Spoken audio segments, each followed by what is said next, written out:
कबीर बामन गुरु है जगत का, भगतन का गुर नाहे। अर्ज उर्ज कै पच मुआ, चारों बेदहों माहे। कबीर शब्द ते थोड़ा जा रुकना है। कबीर बामन गुरु है जगत का, भगतन का गुर नाहे।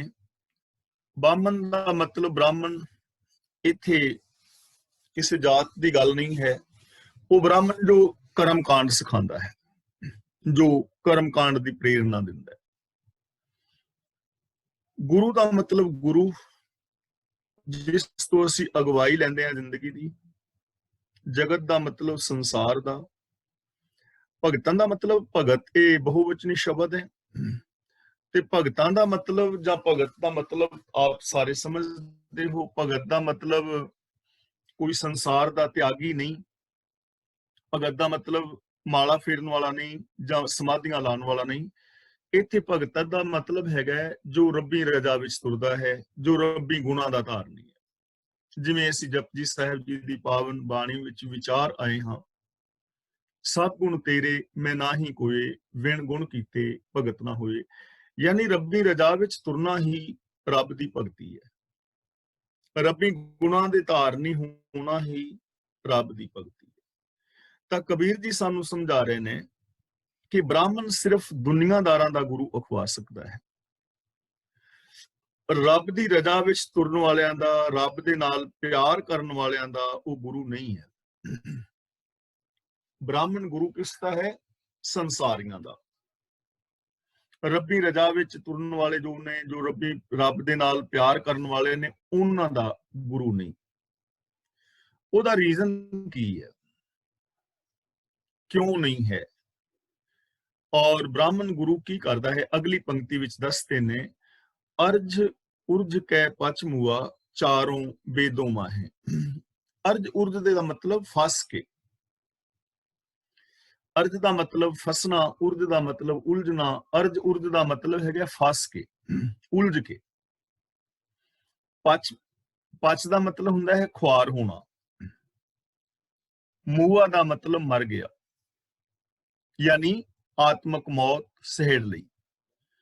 ਇੱਥੇ ਚਾਰੋਂ ਵੇਦੋਂ ਮਾਹੇ, ਚਾਰੋਂ ਵੇਦੋਂ ਦਾ ਮਤਲਬ ਜੋ ਚਾਰ ਵੇਦ ਨੇ, ਉਹਨਾਂ ਅਨੁਸਾਰ ਜੋ ਦੱਸੇ ਗਏ ਕੀਤੇ ਕਰਮ ਕਾਂਡ ਨੇ, ਉਹਨਾਂ ਕਰਮ ਕਾਂਡਾਂ ਦੇ ਪ੍ਰਚਾਰ ਪ੍ਰਸਾਰ ਦੇ ਵਿੱਚ ਹੀ ਉਹ ਜ਼ਿੰਦਗੀ ਗੁਜ਼ਾਰਦਾ ਹੈ। ਹੁਣ ਕਬੀਰ ਜੀ ਕਹਿੰਦੇ ਨੇ ਵੀ ਕਿਉਂ ਨਹੀਂ ਹੈ ਰੱਬੀ ਪਿਆਰਿਆਂ ਦਾ ਗੁਰੂ ਔਰ ਸੰਸਾਰਕ ਲੋਕਾਂ ਦਾ ਗੁਰੂ ਕਿਉਂ ਹੈ?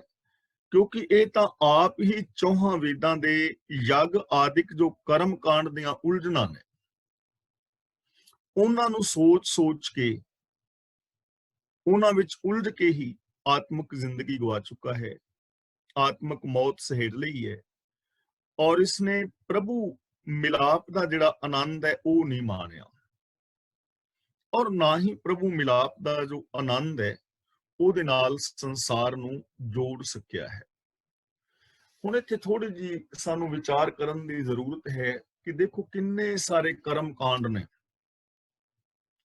ਹੁਣ ਬ੍ਰਾਹਮਣ ਨੇ ਸਭ ਤੋਂ ਪਹਿਲਾਂ ਤਾਂ ਜਾਤੀਵਾਦ ਨੂੰ ਪ੍ਰਚਾਰਿਆ, ਯਾਨੀ ਮਨੁੱਖਤਾ ਨੂੰ ਚਾਰ ਵਰਨਾਂ ਦੇ ਵਿੱਚ ਵੰਡ ਦਿੱਤਾ: ਬ੍ਰਾਹਮਣ, ਕਸ਼ਤਰੀ, ਸ਼ੂਦਰ ਔਰ ਵੈਸ਼। ਤੇ ਖਾਸ ਕਰਕੇ ਜੋ ਮਨੁੱਖਤਾ ਦਾ ਬਹੁਤ ਵੱਡਾ ਹਿੱਸਾ ਸੀ ਉਹਨੂੰ ਸ਼ੂਦਰ ਕਹਿ ਕੇ ਦੁਰਕਾਰਿਆ ਗਿਆ। ਉਹਦੇ ਨਾਲ ਪਸ਼ੂਆਂ ਨਾਲੋਂ ਵੀ ਭੈੜਾ ਵਿਹਾਰ ਕੀਤਾ ਗਿਆ। ਸ਼ੂਦਰਾਂ ਨੂੰ, ਅਖੌਤੀ ਜੋ ਸ਼ੂਦਰ ਨੇ, ਉਹਨਾਂ ਨੂੰ ਖੂਹਾਂ ਤੇ ਪਾਣੀ ਭਰਨ ਦੀ ਮਨਾਹੀ ਸੀ। ਉਹ ਦਰਿਆਵਾਂ ਦੇ ਵਿੱਚ ਨਹਾ ਨਹੀਂ ਸੀ ਸਕਦੇ। ਉਹਨਾਂ ਦਾ ਪਰਛਾਵਾਂ ਵੀ ਕਿਸੇ ਤੇ ਨਹੀਂ ਪੈਣਾ ਚਾਹੀਦਾ। ਉਹਨਾਂ ਲੋਕਾਂ ਨੂੰ ਵਿਦਿਆ ਪੜ੍ਹਨ ਦੀ ਵੀ ਮਨਾਹੀ ਸੀ ਕਿ ਉਹ ਧਰਮ ਸ਼ਾਸਤਰ ਨਹੀਂ ਸੀ ਪੜ੍ਹ ਸਕਦੇ ਔਰ ਸੁਣ ਵੀ ਨਹੀਂ ਸੀ ਸਕਦੇ।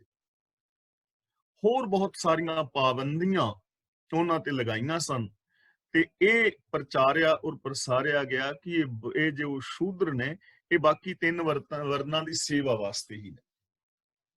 ਇਸੇ ਤਰ੍ਹਾਂ ਇਸਤਰੀ ਦੇ ਨਾਲ ਇੱਕ ਬਹੁਤ ਵੱਡਾ ਧੱਕਾ ਕੀਤਾ ਗਿਆ। ਇਸਤਰੀ ਨੂੰ ਕਿਤੇ ਬਗਿਆੜਨ, ਕਿਤੇ ਪੈਰ ਦੀ ਜੁੱਤੀ ਔਰ ਕਿਤੇ ਚੈਤਨ ਮਾਇਆ ਕਰਕੇ ਪ੍ਰਚਾਰਿਆ ਪ੍ਰਸਾਰਿਆ ਗਿਆ। ਇਸਤਰੀ ਦੀ ਜੇ ਪਤੀ ਦੀ ਮੌਤ ਹੋ ਜਾਏ ਤਾਂ ਉਹ ਦੁਬਾਰਾ ਵਿਆਹ ਨਹੀਂ ਕਰਾ ਸਕਦੀ, ਉਹਨੂੰ ਆਪਣੇ ਪਤੀ ਦੇ ਨਾਲ ਹੀ ਜਿੰਦਾ ਜਲਣਾ ਪੈਂਦਾ। ਇਹ ਵਿਚਾਰਾ ਅਸੀਂ ਕਰ ਚੁੱਕੇ ਹਾਂ। ਇਸਤਰੀ ਦੇ ਨਾਮ ਤੇ ਕੋਈ ਪ੍ਰਾਪਰਟੀ ਨਹੀਂ ਸੀ ਹੁੰਦੀ ਔਰ ਤੁਲਸੀਦਾਸ ਜੀ ਨੇ ਤਾਂ ਇਸਤਰੀ ਔਰ ਸ਼ੂਦਰਾਂ ਵਾਸਤੇ ਇਥੋਂ ਤੱਕ ਲਿਖ ਦਿੱਤਾ, ਢੋਲ ਗਵਾਰ ਸ਼ੂਦਰ ਪਸ਼ੂ ਨਾਰੀ, ਇਹ ਸਭ ਤਾੜਨ ਕੇ ਅਧਿਕਾਰੀ। ਕਿ ਢੋਲ ਵੀ, ਗਵਾਰ ਵੀ, ਸ਼ੂਦਰ ਵੀ, ਪਸ਼ੂ ਵੀ ਔਰ ਔਰਤ ਵੀ, ਇਹਨਾਂ ਨੂੰ ਤਾੜਨਾ ਕਰਦੇ ਰਹਿਣਾ ਚਾਹੀਦਾ ਹੈ।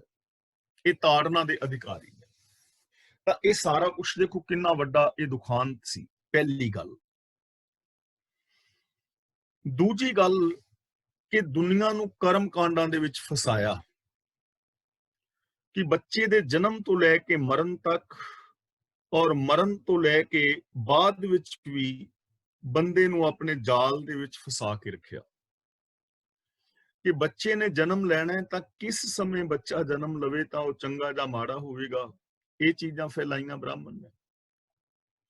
ਫਿਰ ਉਹਦੀ ਕੁੰਡਲਨੀ ਬਣਾਣੀ, ਕੁੰਡਲੀ ਬਣਾਣੀ ਕਿ ਕਿਸ ਸਮੇਂ ਬੱਚਾ ਪੈਦਾ ਹੋਇਆ ਹੈ, ਕਿਸ ਰਾਸ਼ੀ ਵਿੱਚ ਪੈਦਾ ਹੋਇਆ ਹੈ, ਇਹਦਾ ਭਵਿੱਖ ਕਿਵੇਂ ਹੋਏਗਾ, ਇਹ ਨਿਸ਼ਚਿਤ ਕਰਨਾ। ਨਾਮਕਰਨ ਉਸਨੇ ਕਰਨਾ। ਫਿਰ ਇਹ ਗੱਲਾਂ ਫੈਲਾ ਦਿੱਤੀਆਂ ਕਿ ਜਿਸ ਔਰਤ ਦੇ ਘਰ ਵਿੱਚ ਬੱਚਾ ਹੋਇਆ ਹੈ ਤਾਂ ਉਹ ਜਿਹੜੀ ਔਰਤ ਹੈ ਉਹ ਅਪਵਿੱਤਰ ਹੋ ਗਈ ਹੈ, ਉਹ ਚੌਂਕਾ ਅਪਵਿੱਤਰ ਹੋ ਗਿਆ ਹੈ, ਉਹਨੂੰ ਪਵਿੱਤਰ ਕਰਨ ਵਾਸਤੇ ਬ੍ਰਾਹਮਣ ਨੂੰ ਆਉਣਾ ਪਵੇਗਾ। ਸਕੂਲ ਵਿੱਚ ਬੱਚੇ ਨੇ ਕਦੋਂ ਦਾਖਲਾ ਲੈਣਾ ਹੈ, ਇਹ ਬ੍ਰਾਹਮਣ ਤੋਂ ਪੁੱਛਣਾ ਪਵੇਗਾ। ਜੇ ਕਿਸਾਨ ਨੇ ਖੇਤੀ ਕਰਨੀ ਹੈ ਤਾਂ ਕਦੋਂ ਧਰਤੀ ਸੁੱਤੀ ਹੁੰਦੀ ਹੈ, ਕਦੋਂ ਜਾਗਦੀ ਹੈ, ਇਹ ਬ੍ਰਾਹਮਣ ਦੱਸੇਗਾ। ਵਿਆਹ ਸ਼ਾਦੀ ਕਿਵੇਂ ਕਰਨੀ ਹੈ, ਉਸ ਤੋਂ ਬਾਅਦ ਜੇ ਕਿਸੇ ਦੀ ਮੌਤ ਹੁੰਦੀ ਹੈ ਕਿਵੇਂ ਦੀਵੇ ਜਗਾਣੇ ਨੇ, ਕਿਹੜੇ ਕਰਮ ਕਾਂਡ ਕਰਨੇ ਨੇ, ਸਰਾਧ ਆਦਿਕ ਨੇ, ਕਿੰਨੇ ਲੰਬੇ ਚੌੜੇ ਝੰਬੇਲੇ। ਇੱਕ ਐਸਾ ਇੱਕ ਵੀ ਜੀਵਨ ਦਾ ਪੱਖ ਨਹੀਂ ਜਿੱਥੇ ਕਿ ਬੰਦੇ ਨੂੰ ਆਪਣੇ ਗੁਲਾਮ ਨਾ ਬਣਾਇਆ ਗਿਆ ਹੋਵੇ। ਫਿਰ ਫੋਕਟ ਕਰਮ ਕਾਂਡਾਂ ਦੇ ਅੰਦਰ ਉਲਝਾ ਦਿੱਤਾ। ਤੀਰਥ ਯਾਤਰਾਵਾਂ ਤੇ ਇਸ਼ਨਾਨ ਕਰੋਗੇ ਤਾਂ ਤੁਹਾਨੂੰ ਸਵਰਗ ਮਿਲੇਗਾ, ਦਾਨ ਕਰੋਗੇ ਸਵਰਗ ਮਿਲੇਗਾ, ਨਹੀਂ ਐਸਾ ਕਰੋਗੇ ਨਰਕ ਵਿੱਚ ਪਵੋਗੇ। ਕਿੰਨੇ ਸਾਰੇ ਡਰਾਬੇ ਨਰਕਾਂ ਦੇ, ਕਿੰਨੇ ਸਾਰੇ ਲਾਲਚ ਸਵਰਗਾਂ ਦੇ ਦਿੱਤੇ, ਸੋਚ ਭੇਟ ਦੇ ਅੰਦਰ ਲੋਕਾਂ ਨੂੰ ਪਾਇਆ ਔਰ ਅਨੇਕਾਂ ਕਰਮ ਕਾਂਡ ਇਸ ਦੁਨੀਆ ਦੇ ਅੰਦਰ ਫੈਲਾਏ। ਲੋਕਾਂ ਨੇ ਇਹਨਾਂ ਚੀਜ਼ਾਂ ਨੂੰ ਪ੍ਰਵਾਨ ਕਰ ਲਿਆ, ਬ੍ਰਾਹਮਣ ਨੂੰ ਗੁਰੂ ਮੰਨ ਲਿਆ। ਸਿੱਖਾ ਕੰਨ ਚੜਾਈਆ ਗੁਰੂ ਬ੍ਰਾਹਮਣ ਥੀਆ, ਜਨੇਊ ਪਾ ਦਿੱਤਾ, ਸਿੱਖਿਆ ਦੇ ਦਿੱਤੀ ਤੇ ਉਹਦਾ ਗੁਰੂ ਬ੍ਰਾਹਮਣ ਹੋ ਗਿਆ। ਉਹ ਬ੍ਰਾਹਮਣ ਦੀ ਅਗਵਾਈ ਦੇ ਅੰਦਰ ਇਹਨਾਂ ਕਰਮ ਕਾਂਡਾਂ ਨੂੰ ਕਰਦਾ ਰਿਹਾ। ਹੁਣ ਚਾਹੀਦਾ ਤਾਂ ਇਹ ਸੀ, ਭਗਤ ਕਬੀਰ ਜੀ ਨੇ ਬੜੇ ਪਿਆਰ ਦੇ ਨਾਲ ਇੱਕ ਹੋਰ ਸ਼ਬਦ ਦੇ ਅੰਦਰ ਸਾਨੂੰ ਗਾਈਡ ਕੀਤਾ ਹੈ। ਉਹ ਕਹਿੰਦਾ ਹੈ ਕਿ ਇਹ ਬ੍ਰਾਹਮਣ ਦੇਵਤਾ, ਤੂੰ ਮੁੱਦਤਾਂ ਤੋਂ ਇਹ ਗੱਲ ਕਹਿ ਰਿਹਾ ਹੈ ਕਿ ਅਸੀਂ ਤੇਰੀਆਂ ਗਊਆਂ ਹਾਂ, ਤੂੰ ਸਾਡਾ ਗਵਾਲਾ ਹੈ, ਤੂੰ ਸਾਡਾ ਗਵਾਲਾ ਹੈ, ਅਸੀਂ ਤੇਰੀਆਂ ਗਊਆਂ ਹਾਂ। ਹਮ ਗੋਰੂ ਤੁਮ ਗਵਾਰ ਗੁਸਾਈ, ਸਦਾ ਸਦਾ ਰਖਵਾਰੇ, ਤੂੰ ਸਦਾ ਤੋਂ ਹੀ ਸਾਡੇ ਜੀਵਨ ਦਾ ਰਖਵਾਲਾ ਬਣਿਆ ਹੋਇਆ ਹੈ। ਪਰ ਕਬਹੂ ਨਾ ਪਾਰ ਉਤਾਰ ਚਰਾਇਓ, ਕੈਸੇ ਖਸਮ ਹਮਾਰੇ। ਚੰਗਾ ਗਵਾਲਾ ਤੇ ਉਹ ਹੈ ਨਾ ਜੋ ਆਪਣੇ ਪਸ਼ੂਆਂ ਨੂੰ, ਗਊਆਂ ਮੱਝਾਂ ਨੂੰ ਚੰਗੇ ਹਰੇ ਹਰੇ ਘਾਹ ਵਾਲੇ ਥਾਂ ਤੇ ਲਿਜਾ ਕੇ ਉਹਨਾਂ ਨੂੰ ਚੋਗਾ ਚੁਗਾਵੇ, ਚੰਗਾ ਉਹਨਾਂ ਦਾ ਜੀਵਨ ਨਿਰਵਾਹ ਕਰੇ। ਪਰ ਤੂੰ ਸਾਡਾ ਕੈਸਾ ਖਸਮ ਹੈ, ਕਬਹੂ ਨਾ ਪਾਰ ਉਤਾਰ ਚਰਾਇਓ, ਸਾਨੂੰ ਕਦੇ ਵੀ ਇਸ ਸੰਸਾਰ ਸਾਗਰ ਤੋਂ, ਵਿਕਾਰਾਂ ਤੋਂ ਪਾਰ ਹੋਣ ਦਾ ਰਾਸਤਾ ਤੇ ਦੱਸਿਆ ਹੀ ਨਹੀਂ। ਸਾਡਾ ਕੈਸਾ ਮਾਲਕ ਹੈ ਤੂੰ, ਕੈਸੀ ਸਾਡੇ ਜੀਵਨ ਦੀ ਅਗਵਾਈ ਕਰ ਰਹੇ ਹੈ ਕਿ ਅਸੀਂ ਆਤਮਿਕ ਜ਼ਿੰਦਗੀ ਕਿਵੇਂ ਜੀਵੀਏ, ਅਸੀਂ ਰੱਬੀ ਗੁਣਾਂ ਦੇ ਧਾਰਨੀ ਕਿਵੇਂ ਹੋਈਏ, ਸੰਸਾਰ ਸਮਾਜ ਦਾ ਭਲਾ ਕਿਵੇਂ ਹੋਵੇ, ਇਹਦਾ ਵਿਕਾਸ ਕਿਵੇਂ ਹੋਵੇ, ਇੱਥੇ ਜਾਤੀਵਾਦ, ਮੇਰ ਤੇਰ ਆਦਿਕ ਦੇ ਵਿਤਕਰੇ ਖਤਮ ਕਿਵੇਂ ਹੋਣ, ਰਿਸ਼ਵਤ ਖੋਰੀ, ਚੋਰ ਬਜ਼ਾਰੀ, 2 ਨੰਬਰ ਦੇ ਧੰਦੇ, ਈਰਖਾ ਦਵੇਸ਼, ਵੈਰ ਵਿਰੋਧ, ਇਹ ਚੀਜ਼ਾਂ ਕਿਵੇਂ ਮੁੱਕਣ ਸਾਡੇ ਵਿੱਚੋਂ, ਔਰ ਅਸੀਂ ਕਿਵੇਂ ਰੱਬੀ ਰਜ਼ਾ ਦੇ ਵਿੱਚ ਤੁਰ ਸਕੀਏ, ਕਿਵੇਂ ਅਸੀਂ ਗੁਣਾਂ ਦੇ ਧਾਰਨੀ ਹੋ ਸਕੀਏ, ਇਸ ਪਾਸੇ ਤੇ ਤੁਹਾਨੂੰ ਲੈ ਕੇ ਗਿਆ ਹੀ ਨਹੀਂ। ਤਾਂ ਕਬੀਰ ਜੀ ਕਹਿੰਦੇ ਨੇ ਜੋ ਬ੍ਰਾਹਮਣ ਹੈ ਉਹ ਜਗਤ ਦਾ ਗੁਰੂ ਹੈ, ਸੰਸਾਰੀ ਲੋਕਾਂ ਦਾ ਗੁਰੂ ਹੈ, ਰੱਬੀ ਪਿਆਰਿਆਂ ਦਾ ਨਹੀਂ ਹੈ। ਹੁਣ ਇੱਥੇ ਗੱਲ ਸਮਝ ਲੈਣੀ, ਇੱਥੇ ਬ੍ਰਾਹਮਣ ਉਹ ਹੈ ਬੰਦਾ ਜੋ ਕਰਮ ਕਾਂਡਾਂ ਦੇ ਵਿੱਚ ਫਸਾ ਰਿਹਾ ਹੈ। ਹੁਣ ਜ਼ਰੂਰੀ ਨਹੀਂ ਹੈ ਕਿ ਇੱਕ ਜਨੇਊ ਵਾਲਾ ਬੰਦਾ ਹੀ ਕਰਮ ਕਾਂਡਾਂ ਵਿੱਚ ਫਸਾ ਰਿਹਾ ਹੋਵੇ।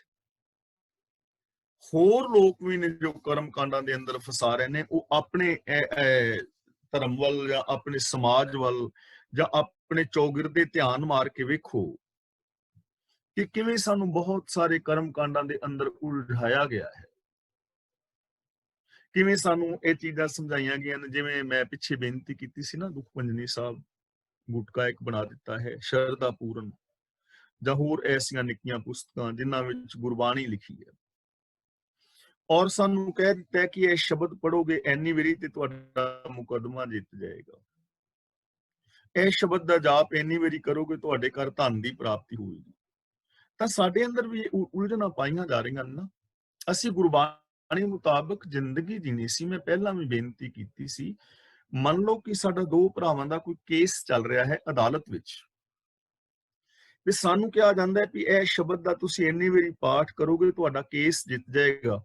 ਤੇ ਅਸੀਂ ਦੋ ਭਰਾਵਾਂ ਦਾ ਕੇਸ ਹੈ ਤੇ ਦੋਵੇਂ ਹੀ ਭਰਾ ਜੇ ਉਹ ਸ਼ਬਦ ਪੜ੍ਹਦੇ ਹੋਵੇ ਤੇ ਫਿਰ ਸ਼ਬਦ ਕਿਹਦੇ ਕੇਸ ਨੂੰ ਜਿਤਾਏਗਾ? ਤਾਂ ਜੋ ਸ਼ਬਦ ਨੇ ਗੁਰਬਾਣੀ ਦੇ, ਇਹ ਭਰਾਵਾਂ ਦੀਆਂ ਪ੍ਰਾਪਰਟੀਆਂ ਤੇ ਕਬਜ਼ੇ ਕਰਨ ਵਾਸਤੇ ਨਹੀਂ, ਇਹ ਕੇਸ ਜਿੱਤਣ ਵਾਸਤੇ ਨਹੀਂ, ਇਹ ਤਾਂ ਜੀਵਨ ਬਾਜੀ ਨੂੰ ਜਿੱਤਣ ਵਾਸਤੇ ਨੇ। ਗੁਰਬਾਣੀ ਨੂੰ ਪੜ੍ਹ ਕੇ ਗੁਰਬਾਣੀ ਦੇ ਉੱਤੇ ਅਮਲ ਕਰਨਾ ਹੈ, ਜਿਸ ਕਰਕੇ ਸਾਡੀ ਪਰਸਨਲ ਲਾਈਫ, ਸਾਡੀ ਫੈਮਿਲੀ ਲਾਈਫ, ਸੋਸ਼ਲ ਲਾਈਫ ਚੰਗੀ ਬਣ ਸਕੇ ਔਰ ਅਸੀਂ ਰੱਬੀ ਰਜ਼ਾ ਦਾ ਆਨੰਦ ਮਾਣ ਸਕੀਏ। ਤਾਂ ਕਬੀਰ ਜੀ ਕਹਿ ਰਹੇ ਨੇ, ਕਬੀਰ ਬਾਮਨ ਗੁਰੂ ਹੈ ਜਗਤ ਕਾ, ਭਗਤਨ ਕਾ ਗੁਰੂ ਨਾ ਹੈ। ਕਿਉਂ ਨਹੀਂ ਰੱਬੀ ਪਿਆਰਿਆਂ ਦਾ ਭਗਤ? ਕਿਉਂਕਿ ਅਰਜ ਉਰਜ ਕੈ ਪਛ ਮੁਆ। ਇਹ ਤਾਂ ਜੋ ਵੇਦ ਸ਼ਾਸਤਰਾਂ ਦੇ ਅੰਦਰ ਕਰਮ ਕਾਂਡ ਦੱਸੇ ਗਏ ਨੇ, ਉਹਨਾਂ ਕਰਮ ਕਾਂਡਾਂ ਦੇ ਵਿੱਚ ਉਲਝ ਕੇ ਹੀ ਆਤਮਿਕ ਮੌਤ ਸਹਿੜ ਬੈਠਾ ਹੈ। ਜੋ ਚਾਰਾਂ ਵੇਦਾਂ ਦੇ ਵਿੱਚ ਕਰਮ ਕਾਂਡ ਦੱਸੇ ਨੇ, ਉਹਨਾਂ ਕਰਮ ਕਾਂਡਾਂ ਦੇ ਵਿੱਚ ਉਲਝਿਆ ਹੋਇਆ ਹੈ, ਔਰ ਕੱਲਾ ਆਪ ਨਹੀਂ ਉਲਝਿਆ, ਇਹਨੇ ਦੂਜਿਆਂ ਨੂੰ ਵੀ ਉਲਝਾਇਆ ਹੈ। ਆਪ ਡੁੱਬੇ ਚਹੁ ਵੇਦ में ਚੇਲੇ ਦੀਏ ਬਹਾਏ, ਕਿਉਂਕਿ ਜਿਹੜਾ ਫੋਲੋ ਕਰੇਗਾ ਉਹ ਵੀ ਆਤਮਿਕ ਮੌਤ ਤੇ ਮਰੇਗਾ। ਤਾਂ ਸਾਨੂੰ ਇਥੋਂ ਜੀਵਨ ਵਾਸਤੇ ਕੀ ਚੀਜ਼ ਮਿਲ ਰਹੀ ਹੈ ਕਿ ਅਸੀਂ ਕਿਸੇ ਵੀ ਜੋ ਕਰਮ ਕਾਂਡ ਦੇ ਵਿੱਚ ਫਸਾਉਣ ਵਾਲਾ ਬੰਦਾ ਹੈ ਉਹ ਸਾਡਾ ਆਗੂ ਨਹੀਂ ਹੋ ਸਕਦਾ। ਜੇ ਕਰਮ ਕਾਂਡਾਂ ਦੇ ਵਿੱਚ ਫਸਾਉਣ ਵਾਲੇ ਬੰਦੇ ਦੀ ਅਗਵਾਈ ਵਿੱਚ ਚੱਲੋਗੇ ਤਾਂ ਇਹ ਜੀਵਨ ਸਾਡਾ ਸੁਖਾਲਾ ਨਹੀਂ ਰਹਿਣਾ, ਇਹ ਜੀਵਨ ਵਿੱਚ ਕੋਈ ਤਰੱਕੀ ਨਹੀਂ ਹੋਣੀ, ਆਤਮਿਕ ਉન્નਤੀ ਨਹੀਂ ਹੋਣੀ। ਕਰਮ ਕਾਂਡਾਂ ਦੇ ਵਿੱਚ ਫਸ ਕੇ ਇਹ ਜੀਵਨ ਤਬਾਹ ਹੋ ਜਾਏਗਾ। ਜੀਵਨ ਦੇ ਅੰਦਰ ਜੋ ਪ੍ਰਾਪਤੀ ਹੋਣੀ ਸੀ ਉਹ ਪ੍ਰਾਪਤੀ ਨਹੀਂ ਹੋ ਸਕੇਗੀ। ਇਸ ਲਈ ਸਾਨੂੰ ਇਥੋਂ ਇਹ ਸੁਚੇਤ ਕੀਤਾ ਜਾ ਰਿਹਾ ਹੈ ਕਿ ਤੁਸੀਂ ਗਿਆਨ ਗੁਰੂ ਦੀ ਅਗਵਾਈ ਵਿੱਚ ਜ਼ਿੰਦਗੀ ਜੀਣੀ ਹੈ, ਗਿਆਨ ਦੀ ਸਹੀ ਵਰਤੋਂ ਕਰਨੀ ਹੈ, ਗੁਰਬਾਣੀ ਅਨੁਸਾਰ ਪਰਖਣ ਦਾ ਯਤਨ ਕਰਨਾ ਹੈ ਕਿ ਜੋ ਮੈਂ ਕਰਮ ਕਰ ਰਿਹਾ ਇਹਦਾ ਮੇਰੇ ਆਤਮਿਕ ਜੀਵਨ ਵਿੱਚ ਕੋਈ ਲਾਭ ਹੈ ਕਿ ਨਹੀਂ ਹੈ। ਜੇ ਲਾਭ ਹੈ ਤਾਂ ਕਰਨਾ ਹੈ, ਨਹੀਂ ਤਾਂ ਉਹਨੂੰ ਛੱਡ ਦੇਣਾ ਹੈ। ਦੇਖੋ ਜਪਜੀ ਸਾਹਿਬ ਜੀ ਦੇ ਆਰੰਭ ਦੇ ਅੰਦਰ ਇਹ ਬਚਨ ਕਰ ਦਿੱਤੇ ਗਏ ਨੇ, ਸੋਚੈ ਸੋਚ ਨਾ ਹੋਵਈ। ਕਰਮਕਾਂਡ ਸੀ ਨਾ ਇੱਕ ਬਹੁਤ ਵੱਡਾ, ਤੀਰਥਾਂ ਤੇ ਨਹਾਉਣ ਦੇ ਨਾਲ ਪਵਿੱਤਰਤਾ। ਤਾਂ ਗੁਰੂ ਸਾਹਿਬ ਜੀ ਕਹਿੰਦੇ ਨੇ ਨਹੀਂ, ਲੱਖਾਂ ਵਾਰ ਵੀ ਮੈਂ ਆਪਣੇ ਸਰੀਰ ਨੂੰ ਤੀਰਥਾਂ ਦੇ ਵਿੱਚ ਧੋਂਦਾ ਫਿਰਾਂ, ਕਦੇ ਪਵਿੱਤਰਤਾ, ਮਾਨਸਿਕਤਾ ਦੀ ਪਵਿੱਤਰਤਾ ਨਹੀਂ ਹੋਣੀ। ਚੁੱਪੈ ਚੁੱਪ ਨਾ ਹੋਵਈ, ਸਮਾਧੀਆਂ ਲਾਉਣ ਦੇ ਨਾਲ ਮਨ ਨੇ ਚੁੱਪ ਨਹੀਂ ਹੋਣਾ। ਜੇ ਲਾਏ ਰਹਾ ਲਿਵਤਾਰ, ਲਗਾਤਾਰ ਮੈਂ ਸਮਾਧੀਆਂ ਲਾਈ ਰੱਖਾਂ। ਸਹਿ ਸਿਆਣਪਾਂ ਲੱਖੋਂ ਹੈ, ਲੱਖਾਂ ਚਤੁਰਾਈਆਂ ਹੋਣ ਤਾਂ ਚਤੁਰਾਈਆਂ ਦੇ ਨਾਲ ਇਹ ਪ੍ਰਾਪਤੀ ਨਹੀਂ ਹੋਣੀ। ਅੰਦਰੋਂ ਹੋਰ ਤੇ ਬਾਹਰੋਂ ਹੋਰ। ਭੁੱਖਿਆਂ ਭੁੱਖ ਨਾ ਉਤਰੀ, ਤ੍ਰਿਸ਼ਨਾ ਦੇ ਅਧੀਨ ਰਹਾ, ਜਿੰਨੇ ਮਰਜ਼ੀ ਕਰਮ ਕਾਂਡ ਕਰੀ ਜਾਓ, ਕਦੇ ਸ਼ਾਂਤੀ ਆਉਣ ਵਾਲੀ ਨਹੀਂ ਹੈ। ਔਰ ਗੁਰਬਾਣੀ ਵਿੱਚ ਹੋਰ ਥਾਂ ਤੇ ਖੁੱਲ ਕੇ ਸਾਨੂੰ ਗਾਈਡੈਂਸ ਦਿੱਤੀ ਗਈ ਹੈ, ਪਾਠ ਪੜਿਓ ਅਰ ਵੇਦ ਵਿਚਾਰਿਓ, ਨਿਵਲ ਭੁੰਗਮ ਸਾਧੇ, ਪੰਚ ਜਨਾ ਸੋ ਸੰਗ ਨਾ ਛੁਟਕਿਓ, ਅਧਿਕ ਅਹੰਗ ਬੁੱਧ ਬੰਧੇ, ਪਿਆਰੇ ਇਨ ਬਿਦ ਮਿਲਨ ਨਾ ਜਾਈ, ਮੈਂ ਕੀਏ ਕਰਮ ਅਨੇਕਾਂ, ਹਾਰ ਪਰਿਓ ਸੁਆਮੀ ਕੇ ਦੁਆਰੇ, ਦੀਜੇ ਬੁੱਧ ਵਿਵੇਕਾ, ਮੋਨ ਪਇਓ ਕਰਪਾਤੀ ਰਹਿਓ, ਨਗਨ ਫਿਰਿਓ ਬਨ ਮਾਹੀ, ਤਟ ਤੀਰਥ ਸਭ ਧਰਤੀ ਪ੍ਰਮਿਓ, ਦੁਬਦਾ ਛੁਟਕੇ ਨਾਹੀ, ਮਨ ਕਾਮਨਾ ਤੀਰਥ ਜਾਏ ਬਸਿਓ, ਸਿਰ ਕਰਵਤ ਧਰਾਏ। ਤਾਂ ਇਹਨਾਂ ਚੀਜ਼ਾਂ ਦਾ ਲਾਭ ਨਹੀਂ ਹੋਇਆ।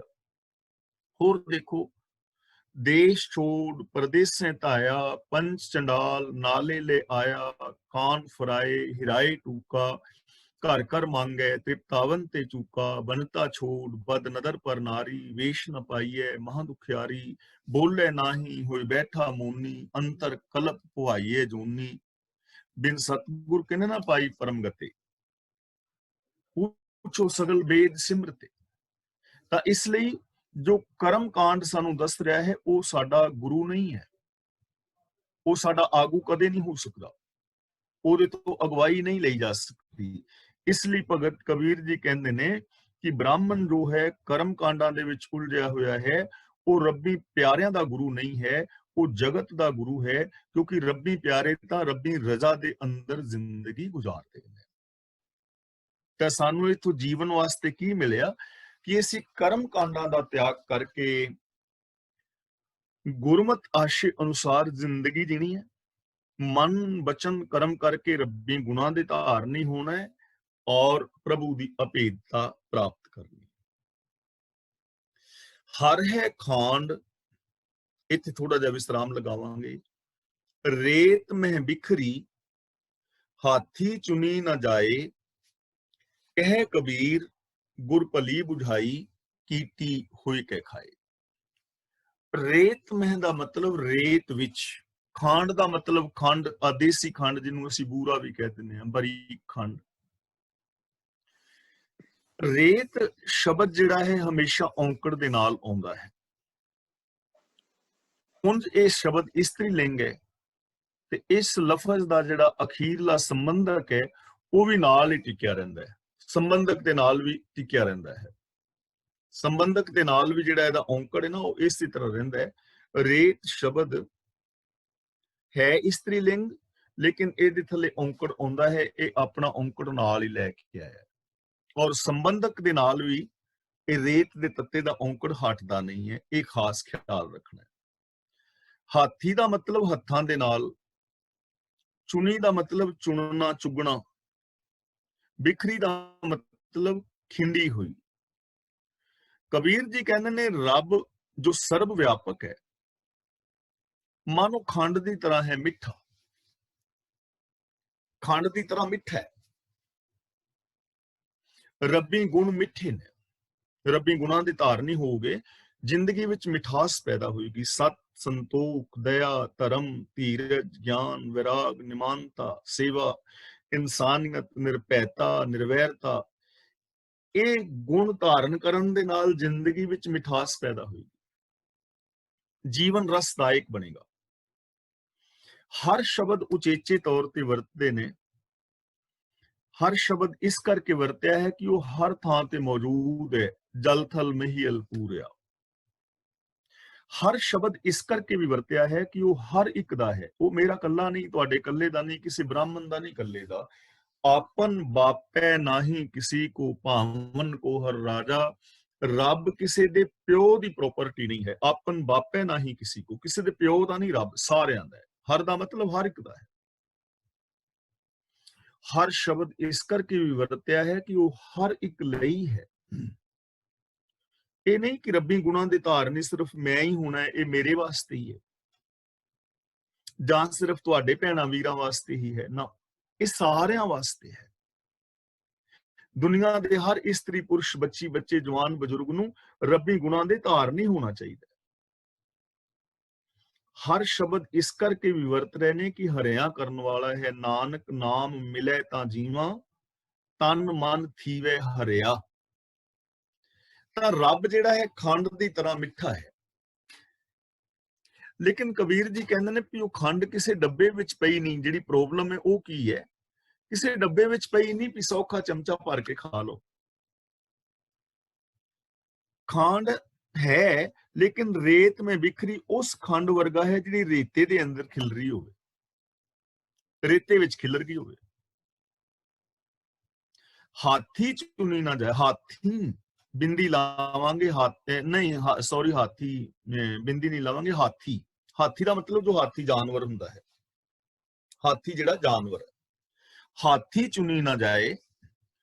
ਇਹ ਜਿਹੜੀ ਖੰਡ ਹੈ ਹਾਥੀ ਨਹੀਂ ਇਹਨੂੰ ਚੁਗ ਸਕਦਾ। ਰੇਤ ਦੇ ਅੰਦਰ ਖੰਡ ਖਿਲਰ ਗਈ ਹੋਵੇ ਤੇ ਜੇ ਹਾਥੀ ਨੂੰ ਕਹੀਏ ਵੀ ਹਾਥੀ ਖੰਡ ਖਾ ਲਵੇ ਤਾਂ ਖਾ ਨਹੀਂ ਸਕੇਗਾ, ਚੁਣ ਨਹੀਂ ਨਾ ਸਕਦਾ, ਉਹਨੂੰ ਚੁਗ ਨਹੀਂ ਸਕਦਾ। ਕੋਈ ਢੰਗ ਨਹੀਂ ਕਿ ਹਾਥੀ ਉਸ ਖੰਡ ਨੂੰ ਰੇਤ ਦੇ ਵਿੱਚੋਂ ਚੁਗ ਕੇ ਖਾ ਲਵੇ। ਪ੍ਰੋਬਲਮ ਇਹ ਹੈ, ਰੱਬ ਮਾਨੋ ਖੰਡ ਹੈ, ਰੇਤ ਦੇ ਅੰਦਰ ਖਿਲਰੀ ਹੋਈ ਹੈ, ਹਾਥੀ ਤੋਂ ਉਹ ਚੁੱਗੀ ਨਹੀਂ ਜਾ ਸਕਦੀ, ਤਾਂ ਫਿਰ ਉਸ ਮਿਠਾਸ ਨੂੰ ਕਿਵੇਂ ਮਾਣੀਏ? ਇਹਦਾ ਉੱਤਰ ਅਗਲੀ ਪੰਕਤੀ ਵਿੱਚ ਸਾਨੂੰ ਇਹਦਾ ਸੋਲੂਸ਼ਨ ਦੱਸ ਰਹੇ ਨੇ। ਇਹ ਕਬੀਰ ਗੁਰ ਭਲੀ ਬੁਝਾਈ, ਕੀਤੀ ਹੋਈ ਕੇ ਖਾਏ। ਕਹਿ ਦਾ ਮਤਲਬ ਆਖਦੇ ਨੇ, ਗੁਰ ਦਾ ਮਤਲਬ ਗੁਰੂ ਨੇ, ਬੁਝਾਈ ਦਾ ਮਤਲਬ ਚੰਗੀ ਮੱਤ ਦਿੱਤੀ, ਕੀਤੀ ਦਾ ਮਤਲਬ ਕੀੜੀ, ਹੋਏ ਕੇ ਦਾ ਮਤਲਬ ਬਣ ਕੇ, ਖਾਏ ਦਾ ਮਤਲਬ ਖਾ ਸਕਦਾ ਹੈ। ਕਬੀਰ ਜੀ ਕਹਿੰਦੇ ਹਨ ਕਿ ਗੁਰੂ ਨੇ ਮੈਨੂੰ ਇਹ ਭਲੀ ਮੱਤ ਦਿੱਤੀ ਹੈ, ਸੂਝ ਦਿੱਤੀ ਹੈ, ਗਿਆਨ ਦਿੱਤਾ ਹੈ ਕਿ ਇਸ ਖੰਡ ਨੂੰ ਕੀੜੀ ਬਣ ਕੇ ਖਾਧਾ ਜਾ ਸਕਦਾ। ਕੀੜੀ ਖਾ ਸਕਦੀ ਹੈ, ਹਾਥੀ ਨਹੀਂ। ਰੇਤ ਦੇ ਅੰਦਰ ਖੰਡ ਖਿਲਰੀ ਹੋਵੇ, ਉਹਨੂੰ ਹਾਥੀ ਚੁੱਗ ਕੇ ਨਹੀਂ ਖਾ ਸਕਦਾ, ਕੀੜੀ ਖਾ ਸਕਦੀ ਹੈ। ਹੁਣ ਇਹ ਚੀਜ਼ ਸਮਝਣ ਵਾਲੀ ਹੈ ਕਿ ਰੱਬੀ ਜੋ ਗੁਣ ਨੇ, ਰੱਬ ਦੀ ਰਜ਼ਾ ਹੈ, ਰੱਬੀ ਜੋ ਗੁਣ ਨੇ, ਇਹ ਬੜੇ ਮਿੱਠੇ ਨੇ। ਇਹਨਾਂ ਦੇ ਨਾਲ ਹਰ ਇਨਸਾਨ ਦੀ ਜ਼ਿੰਦਗੀ ਵਿੱਚ ਇਨਸਾਨੀਅਤ ਪੈਦਾ ਹੋ ਸਕਦੀ ਹੈ, ਮਿਠਾਸ ਪੈਦਾ ਹੋ ਸਕਦੀ ਹੈ, ਜੀਵਨ ਰਸਮਈ ਬਣ ਸਕਦਾ ਹੈ। ਪਰ ਇਹ ਹੰਕਾਰੀ ਜਿਹੜਾ ਬੰਦਾ ਹੈ ਨਾ, ਉਹ ਇਹਨਾਂ ਗੁਣਾਂ ਨੂੰ ਨਹੀਂ ਪ੍ਰਾਪਤ ਕਰ ਸਕਦਾ। ਹੰਕਾਰ ਨਾਲ ਨਹੀਂ, ਮਨਹਠ ਦੇ ਨਾਲ ਨਹੀਂ, ਈਗੋ ਦੇ ਨਾਲ ਨਹੀਂ। ਜੇ ਤੁਸੀਂ ਹੰਕਾਰੀ ਹੋ ਤਾਂ ਫਿਰ ਇਹ ਚੀਜ਼ ਪ੍ਰਾਪਤ ਨਹੀਂ ਹੋਏਗੀ। ਹੰਕਾਰ ਦੇ ਦੋ ਰੂਪ ਆਪਾਂ ਵਿੰਗੜੇ ਹੋਏ ਬਿਆਨ ਕਰ ਚੁੱਕੇ ਹਾਂ ਪਹਿਲਾਂ ਵੀ। ਇੱਕ ਤਾਂ ਇਨਫੀਰੀਓਰਿਟੀ ਕੰਪਲੈਕਸ, ਜਿਹਦੇ ਅੰਦਰ ਇਨਫੀਰੀਓਰਿਟੀ ਕੰਪਲੈਕਸ ਹੈ, ਉਹ ਵੀ ਨਹੀਂ ਖਾ ਸਕੇਗਾ। ਜਿਵੇਂ ਮੈਂ ਕਈ ਵਾਰ ਬੇਨਤੀ ਕੀਤੀ ਕਿ ਮੈਂ ਤੇ ਕੁਝ ਵੀ ਕਰਨ ਜੋਗਾ ਨਹੀਂ, ਮੇਰੇ ਤੋਂ ਕਿੱਥੇ ਹੋਣਾ ਹੈ, ਮੈਂ ਕਾਮਯਾਬ ਨਹੀਂ ਹੋ ਸਕਦਾ, ਦੂਜੇ ਲੋਕ ਹੋ ਗਏ ਨੇ, ਕਾਸ਼ ਇਹ ਹੁੰਦਾ, ਕਾਸ਼ ਇਹ ਹੁੰਦਾ, ਮੇਰੇ ਵੱਸ ਤਾਂ ਨਹੀਂ, ਇਹ ਦੁਨੀਆ ਬੇਕਾਰ ਹੈ, ਇੱਥੇ ਕਿਸੇ ਦਾ ਕੋਈ ਭਰੋਸਾ ਨਹੀਂ, ਇਹ ਦੁਨੀਆ ਤੇ ਦੁੱਖਾਂ ਦਾ ਘਰ ਹੈ, ਰੱਬ ਇਹਦੇ ਨਾਲ ਤੇ ਚੁੱਕ ਹੀ ਲਵੇ ਤੇ ਠੀਕ ਹੈ। ਜਿਹਦੇ ਐਸੇ ਵਿਚਾਰ ਨੇ, ਉਹ ਗੁਣਾਂ ਦਾ ਧਾਰਨੀ ਕਿਵੇਂ ਹੋਏਗਾ? ਕਿਉਂਕਿ ਸਾਹ ਸੱਤ ਛੱਡ ਹੀ ਬੈਠਾ। ਇਹ ਹੋਮੇ ਦਾ ਵਿੰਗੜਿਆ ਰੂਪ ਹੈ ਇਨਫੀਰੀਓਰਿਟੀ ਕੰਪਲੈਕਸ। ਦੂਜਾ ਹੈ ਸੁਪਰੀਓਰਿਟੀ ਕੰਪਲੈਕਸ, ਕਿ ਮੈਂ ਹੀ ਸਭ ਕੁਛ ਹਾਂ, ਮੈਂ ਹੀ ਸਿਆਣਾ, ਮੈਂ ਹੀ ਵੱਡਾ, ਮੈਂ ਹੀ ਜਵਾਨ, ਮੈਂ ਹੀ ਮੈਂ ਮੈਨੂੰ ਸਭ ਕੁਝ ਪਤਾ ਹੈ। ਜਿਹਦੇ ਅੰਦਰ ਇਹ ਭਾਵਨਾ ਹੈ, ਉਹ ਵੀ ਗੁਣਾਂ ਦਾ ਧਾਰਨੀ ਨਹੀਂ ਹੋ ਪਾਏ। ਯਾਨੀ ਹੰਕਾਰੀ ਬੰਦਾ, ਹਾਥੀ ਵਰਗਾ ਜਿਹਦਾ ਮਨ ਬਣਿਆ ਹੋਇਆ ਹੈ, ਉਹ ਸ਼ੁਭ ਗੁਣਾਂ ਦਾ ਧਾਰਨੀ ਨਹੀਂ ਹੋ ਸਕਦਾ, ਮਿਠਾਸ ਉਹਦੀ ਜ਼ਿੰਦਗੀ ਵਿੱਚ ਨਹੀਂ ਆ ਸਕਦੀ। ਲੇਕਿਨ ਜੇ ਕੀੜੀ ਬਣ ਜਾਏ, ਨਿਮਰਤਾ ਦਾ ਧਾਰਨੀ ਹੋ ਜਾਏ, ਤਾਂ ਫਿਰ ਹਰ ਇਨਸਾਨ ਇਹਨੂੰ ਪ੍ਰਾਪਤ ਕਰ ਸਕਦਾ ਹੈ। ਕਿਵੇਂ? ਜਿਵੇਂ ਅਸੀਂ ਭਗਤ ਕਬੀਰ ਜੀ ਦੇ ਪਿੱਛੇ ਸ਼ਲੋਕ ਵਿਚਾਰ ਹੈ ਨਾ, ਕਬੀਰ ਰੋੜਾ ਹੋਏ ਰਹੁ ਬਾਟਕਾ, ਕਿ ਨਿਮਰਤਾ ਦੇ ਵਿੱਚ ਆ, ਕਿਸੇ ਦੇ ਰਾਸਤੇ ਦੀ ਚਟਾਨ ਨਾ ਬਣ, ਰੋੜਾ ਬਣ, ਨਿੱਕਾ ਜਿਹਾ ਬਣ ਜਾ। ਤਜ ਮਨ ਕਾ ਅਭਿਮਾਨ, ਐਸਾ ਕੋਈ ਦਾਸ ਹੋਏ ਤਾਹੇ ਮਿਲੇ ਭਗਵਾਨ। ਪਰ ਫਿਰ ਵੀ ਵੇਖਦੇ ਨੇ ਕਿ ਰੋੜੇ ਦੇ ਵਿੱਚ ਵੀ ਹਾਲੇ ਦੋਸ਼ ਹੈ। ਨਿੱਕਾ ਤੇ ਹੋ ਗਿਆ ਪਰ ਦੋਸ਼ ਹੈ, ਠੁੱਡੇ ਵੱਜਦੇ ਨੇ, ਲੋਕਾਂ ਨੂੰ ਦੁੱਖ ਦਿੰਦਾ ਹੈ। कबीर रोड़ा हुआ तो क्या पया, पंथी को दुख दे, हरदम ऐसा चाहिए जो धरनी में खे। रोड़े तो भी तकलीफ हुंदी है, इसलिए होर निम्रता धारण कर। रब दा प्यारा एवें चाहिए जिवें धरती विच मिट्टी हुंदी है। हुण मिट्टी दुखदाई नहीं है, मिट्टी तो ठुडा नहीं लगदा, मिट्टी तो सट नहीं लगदी, रेते विच जिहड़ा पीसी हुई मिट्टी है। पर उत्थे एक प्रॉब्लम है, जदों मिट्टी नूं हवा लगदी है, ਅਸੀਂ ਘੱਟੇ ਵਿੱਚ ਮਿੱਟੀ ਵਿੱਚ ਤੁਰਦੇ ਆ, ਤਾਂ ਉੱਡ ਕੇ ਸਾਡੇ ਕੱਪੜਿਆਂ ਤੇ ਪੈ ਕੇ ਮੈਲਿਆਂ ਕਰਦੀ। ਕਬੀਰ ਜੀ ਕਹਿੰਦੇ ਨੇ, ਕਬੀਰ ਖੇ ਹੋਈ ਤੋ ਕਿਆ ਪਿਆ, ਜੋ ਉੱਡ ਲਾਗੇ ਅੰਗ। ਹਰ ਜਨ ਐਸਾ ਚਾਹੀਏ ਜਿਉ ਪਾਣੀ ਸਰਬੰਗ, ਪਾਣੀ ਵਰਗਾ ਚਾਹੀਦਾ ਰੱਬ ਦਾ ਪਿਆਰਾ। ਪਾਣੀ ਵਿੱਚ ਤਿੰਨ ਗੁਣ ਨੇ ਉਹਦੇ ਮੂਲ, ਇੱਕ ਸ਼ੁੱਧਤਾ, ਇੱਕ ਨਿਮਰਤਾ, ਨੀਵੇਂ ਪਾਸੇ ਤੁਰਨਾ, ਔਰ ਇੱਕ ਸ਼ੀਤਲਤਾ। ਲੇਕਿਨ ਪਾਣੀ ਦੇ ਵਿੱਚ ਇੱਕ ਕਮੀ ਇਹ ਹੈ ਕਿ ਜੇ ਉਹ ਹਾਲਾਤਾਂ ਦੇ ਅਸਰ ਨੂੰ ਕਬੂਲਦਾ ਹੈ, ਧੁੱਪ ਵਿੱਚ ਰੱਖੋਗੇ ਗਰਮ ਹੋ ਜਾਏਗਾ, ਛਾਂ ਵਿੱਚ ਰੱਖੋਗੇ ਠੰਡਾ ਹੋ ਜਾਏਗਾ। ਤਾਂ ਕਬੀਰ ਜੀ ਕਹਿੰਦੇ ਨੇ ਪਾਣੀ ਵਿੱਚ ਵੀ ਇੱਕ ਦੋਸ਼ ਰਹਿ ਗਿਆ। ਕਬੀਰ ਪਾਣੀ ਹੁਆ ਤੋ ਕਿਆ ਭਇਆ, ਸੀਰਾ ਤਾਤਾ ਹੋਏ। ਹਰ ਜਨ ਐਸਾ ਚਾਹੀਏ ਜੈਸਾ ਹਰ ਹੀ ਹੋਏ। ਰੱਬ ਦਾ ਪਿਆਰਾ ਤੇ ਰੱਬ ਵਰਗਾ ਹੀ ਹੋ ਜਾਂਦਾ ਹੈ। ਸੀਰਾ ਤਾਤਾ ਦਾ ਮਤਲਬ ਠੰਡਾ ਤੱਤਾ। ਪਾਣੀ ਨੂੰ ਧੁੱਪੇ ਰੱਖਿਆ ਗਰਮ ਹੋ ਗਿਆ, ਛਾਵੇਂ ਰੱਖਿਆ ਠੰਡਾ ਹੋ ਗਿਆ। ਛਾਵੇਂ ਰੱਖਣਾ ਕੀ, ਸਾਡੀ ਕਿਸੇ ਨੇ ਸਿਫਤ ਕੀਤੀ ਕਿ ਵੀਰ ਜਾਂ ਭੈਣ ਵੀ ਕੱਪੜੇ ਬੜੇ ਵਧੀਆ ਪਾਏ ਨੇ ਤੁਸੀਂ, ਕਿਆ ਬਾਤ, ਤੁਹਾਡਾ ਸੂਟ, ਇਹਦਾ ਰੰਗ ਡਿਜ਼ਾਈਨ ਬੜਾ ਵਧੀਆ। ਤੇ ਜਿਸ ਵੀਰ ਭੈਣ ਦੀ ਅਸੀਂ ਸਿਫਤ ਕੀਤੀ ਉਹ ਕਹਿੰਦਾ ਧੰਨਵਾਦ, ਉਹ ਬੜਾ ਖੁਸ਼ ਹੋ ਗਿਆ। ਇਹਨੂੰ ਕਹਿੰਦੇ ਨੇ ਸਿਫਤ ਕੀਤੀ ਤੇ ਖੁਸ਼ ਹੋ ਗਿਆ। ਲੇਕਿਨ ਜੇ ਅਸੀਂ ਕਹਿ ਦਿੱਤਾ ਵੀ ਵੀਰ ਦਾ ਭੈਣ ਯਾਰ ਆ ਤੂੰ ਕੀ ਬਣਿਆ ਫਿਰਨਾ, ਇਹ ਤਾਂ ਗੜਬੜ ਹੈ, ਤੇ ਕੱਪੜੇ ਅੱਜ ਕੱਲ ਇਹੋ ਜਿਹੇ ਕੱਪੜੇ ਕੌਣ ਪਾਉਂਦਾ ਹੈ, ਤੂੰ ਤੇ ਇਹਦੇ ਵਿੱਚ ਬਿਲਕੁਲ ਵੀ ਤੇਰੀ ਪਰਸਨੈਲਿਟੀ ਗਰਕ ਹੋਈ ਪਈ ਹੈ। ਉਸੇ ਵੇਲੇ ਉਹ ਗਰਮ ਹੋ ਜਾਂਦਾ। ਤੈਨੂੰ ਕੀ ਪਤਾ ਹੈ ਅੱਜ ਕੱਲ ਇਹ ਰਿਵਾਜ ਚੱਲ ਰਿਹਾ, ਇਹ ਉਹ ਆਪਣਾ ਗਰਮ ਹੋ ਗਿਆ ਬੰਦਾ ਨਾ, ਯਾਨੀ ਸੁਭਾਅ ਦੇ ਅੰਦਰ ਟਿਕਾਵ ਨਹੀਂ ਹੈ। ਪਰ ਕਬੀਰ ਜੀ ਕਹਿੰਦੇ ਨੇ ਜੋ ਰੱਬ ਦਾ ਪਿਆਰਾ ਹੈ ਨਾ, ਉਹ ਇਸ ਉਸਤਤ ਨਿੰਦਿਆ ਤੋਂ ਵੀ ਉਤਾ ਹੋ ਕੇ ਰੱਬ ਵਰਗਾ ਹੋ ਜਾਂਦਾ ਹੈ। ਤੇ ਉਹਦੇ ਵਾਸਤੇ ਨਿਮਰਤਾ ਦੀ ਲੋੜ ਹੈ। ਜੇ ਅਸੀਂ ਨਿਮਰਤਾ ਸਾਡੇ ਅੰਦਰ ਹੋਏਗੀ ਤਾਂ ਅਸੀਂ ਕਿਸੇ ਤੋਂ ਸਿੱਖ ਸਕਾਂਗੇ ਕੁਝ, ਤਾਂ ਅਸੀਂ ਕੋਈ ਨਵੀਂ ਚੀਜ਼ ਹਾਸਲ ਕਰ ਪਾਵਾਂਗੇ। ਤੇ ਜੇ ਕਵੀ ਕਿ ਸਾਨੂੰ ਤੇ ਪਹਿਲਾਂ ਹੀ ਪਤਾ ਹੈ ਤਾਂ ਫਿਰ ਪ੍ਰੋਬਲਮ ਕ੍ਰੀਏਟ ਹੋਏਗੀ। ਇਸ ਲਈ ਕਬੀਰ ਜੀ ਕਹਿੰਦੇ ਨੇ ਰੱਬ ਖੰਡ ਵਰਗਾ ਮਿੱਠਾ ਹੈ, ਉਹਦੇ ਗੁਣ, ਉਹਦੀ ਰਜ਼ਾ ਭਾਣਾ ਖੰਡ ਵਰਗਾ ਹੈ, ਮਿਠਾਸ ਪੈਦਾ ਕਰਨ ਵਾਲਾ ਹੈ। ਪਰ ਇੰਜ ਸਮਝ ਲਓ ਕਿ ਰੇਤੇ ਵਿੱਚ ਖਿਲਰੀ ਹੋਈ ਖੰਡ ਹੈ, ਹਾਥੀ ਨਹੀਂ ਚੁਗ ਸਕਦਾ ਉਹਨੂੰ। ਇਸ ਲਈ ਭਗਤ ਕਬੀਰ ਜੀ ਕਹਿੰਦੇ ਨੇ ਗੁਰੂ ਨੇ ਮੈਨੂੰ ਇਹ ਸੂਝ ਬਖਸ਼ੀ ਹੈ ਕਿ ਕੀੜੀ ਬਣ ਕੇ ਤੇ ਇਸ ਖੰਡ ਨੂੰ ਖਾ ਸਕਦਾ ਹੈ। ਇਹਦਾ ਮਤਲਬ ਸਾਨੂੰ ਆਪਣੀ ਜ਼ਿੰਦਗੀ ਵਿੱਚ ਨਿਮਰਤਾ ਲਿਆਉਣੀ ਚਾਹੀਦੀ ਹੈ। ਨਿਮਰਤਾ ਦੇ ਨਾਲ ਗੁਣਾਂ ਦੇ ਧਾਰਨੀ ਹੋਣਾ ਚਾਹੀਦਾ ਹੈ। ਜਦੋਂ ਅਸੀਂ ਰੱਬੀ ਰਜ਼ਾ ਦੇ ਅੰਦਰ ਤੁਰਾਂਗੇ ਨਾ, ਆਪਣੇ ਮਤ ਨੂੰ, ਆਪਣੇ ਹੰਕਾਰ ਨੂੰ ਛੱਡ ਕੇ, ਫਿਰ ਸਾਡੀ ਜ਼ਿੰਦਗੀ ਦੇ ਅੰਦਰ ਮਿਠਾਸ ਪੈਦਾ ਹੋ ਜਾਏਗੀ। ਤੇ ਜੇ ਕੋਈ ਮਨਹਟ ਦੇ ਨਾਲ ਕਵੇ ਕਿ ਮੈਂ ਤੇ ਰੱਬ ਨੂੰ ਯੋਗਾ ਕਰਕੇ ਖੁਸ਼ ਕਰ ਲੈਣਾ, ਤਾਂ ਉਹ ਨਹੀਂ ਕਦੇ ਹੋਣਾ। ਉਵੇਂ ਨਹੀਂ, ਨਿਮਰਤਾ ਦੇ ਨਾਲ ਰੱਬੀ ਰਜ਼ਾ ਦੇ ਵਿੱਚ ਤੁਰਨ ਦੀ ਪ੍ਰੇਰਨਾ ਇੱਥੋਂ ਦਿੱਤੀ ਜਾ ਰਹੀ ਹੈ ਕਿ ਕੋਈ ਵੀ ਇਨਸਾਨ ਦੁਨੀਆ ਦਾ ਜੇ ਉਹ ਰੱਬੀ ਰਜ਼ਾ ਵਿੱਚ ਤੁਰਦਾ ਹੈ, ਗੁਰੂ ਦੇ ਗਿਆਨ ਦੀ ਸਹੀ ਵਰਤੋਂ ਕਰਦਾ ਹੈ, ਗੁਰੂ ਗਿਆਨ ਮੁਤਾਬਕ ਨਿਮਰਤਾ ਵਿੱਚ ਰਹਿੰਦਾ ਹੈ, ਤਾਂ ਉਹ ਜੀਵਨ ਦੇ ਅੰਦਰ ਇਹ ਮਿਠਾਸ ਮਾਣ ਸਕਦਾ ਹੈ। ਅਗਲਾ ਬਚਨ ਕਰਦੇ ਨੇ ਕਬੀਰ, ਜੋ ਤੁਹੇ ਸਾਧ ਪਿਰਮ ਕੀ ਸ਼ੀਸ਼ ਕਾਟ ਕਰ ਗੋਏ, ਖੇਲਤ ਖੇਲਤ ਹਾਲ ਕਰ ਜੋ ਕਿਛ ਹੋਏ ਤਾਂ ਹੋਏ। ਜੋ ਤੁਹੇ ਸਾਧ, ਇੱਥੇ ਸਾਧ ਜੋ ਸ਼ਬਦ ਹੈ ਨਾ, ਇੱਥੇ ਸਾਧ ਸ਼ਬਦ ਗੁਰੂ ਵਾਸਤੇ ਨਹੀਂ ਹੈ, ਨਾ ਰੱਬ ਵਾਸਤੇ, ਨਾ ਕਿਸੇ ਬੰਦੇ ਵਾਸਤੇ। ਇੱਥੇ ਸਾਧ ਦਾ ਮਤਲਬ ਹੈ ਸੱਦਰ, ਸੱਦਰ, ਸਿੱਖ, ਤਾਂਗ, ਚਾਹਤ। ਇੱਥੇ ਸਾਧ ਦਾ ਮਤਲਬ ਹੈ ਸੱਦਰ, ਯਾਨੀ ਸਿੱਖ, ਤਾਂਗ, ਇੱਛਾ। ਪਿਰਮਕੀ, ਪਿਰਮਕੀ ਦਾ ਮਤਲਬ ਪ੍ਰੇਮ, ਪਿਰਮ ਦਾ ਮਤਲਬ ਪ੍ਰੇਮ। ਜੇ ਤੈਨੂੰ ਰੱਬੀ ਪ੍ਰੇਮ ਦੀ ਸੱਦਰ ਹੈ, ਸਿੱਖ ਹੈ, ਚਾਹਤ ਹੈ। ਸੀਸ ਦਾ ਮਤਲਬ ਸਿਰ, ਕਾਟ ਦਾ ਮਤਲਬ ਕੱਟ ਕੇ, ਗੋਏ ਦਾ ਮਤਲਬ ਹੈਗਾ ਗੇਂਦ। ਗੋਏ ਦਾ ਮਤਲਬ ਇਹ ਫਾਰਸੀ ਦਾ ਸ਼ਬਦ ਹੈ, ਗੋਏ ਦਾ ਮਤਲਬ ਗੇਂਦ। ਜਿਵੇਂ ਅਸੀਂ ਬੱਚੇ ਹੁੰਦੇ ਕੱਪੜਿਆਂ ਦਾ ਗੇਂਦ ਨਹੀਂ ਸਾ ਬਣਾ ਲੈਂਦੇ ਹੁੰਦੇ, ਟਾਕੀਆਂ ਇਕੱਠੀਆਂ ਕਰਕੇ ਪਾਟੇ ਤੇ ਗੇਂਦ ਬਣਾਉਣਾ ਤੇ ਉਹਦੇ ਉੱਤੇ ਫਿਰ ਸੇਬਿਆਂ ਦੇ ਨਾਲ ਉਹਨੂੰ ਉਣ ਲਈਦਾ ਸੀ।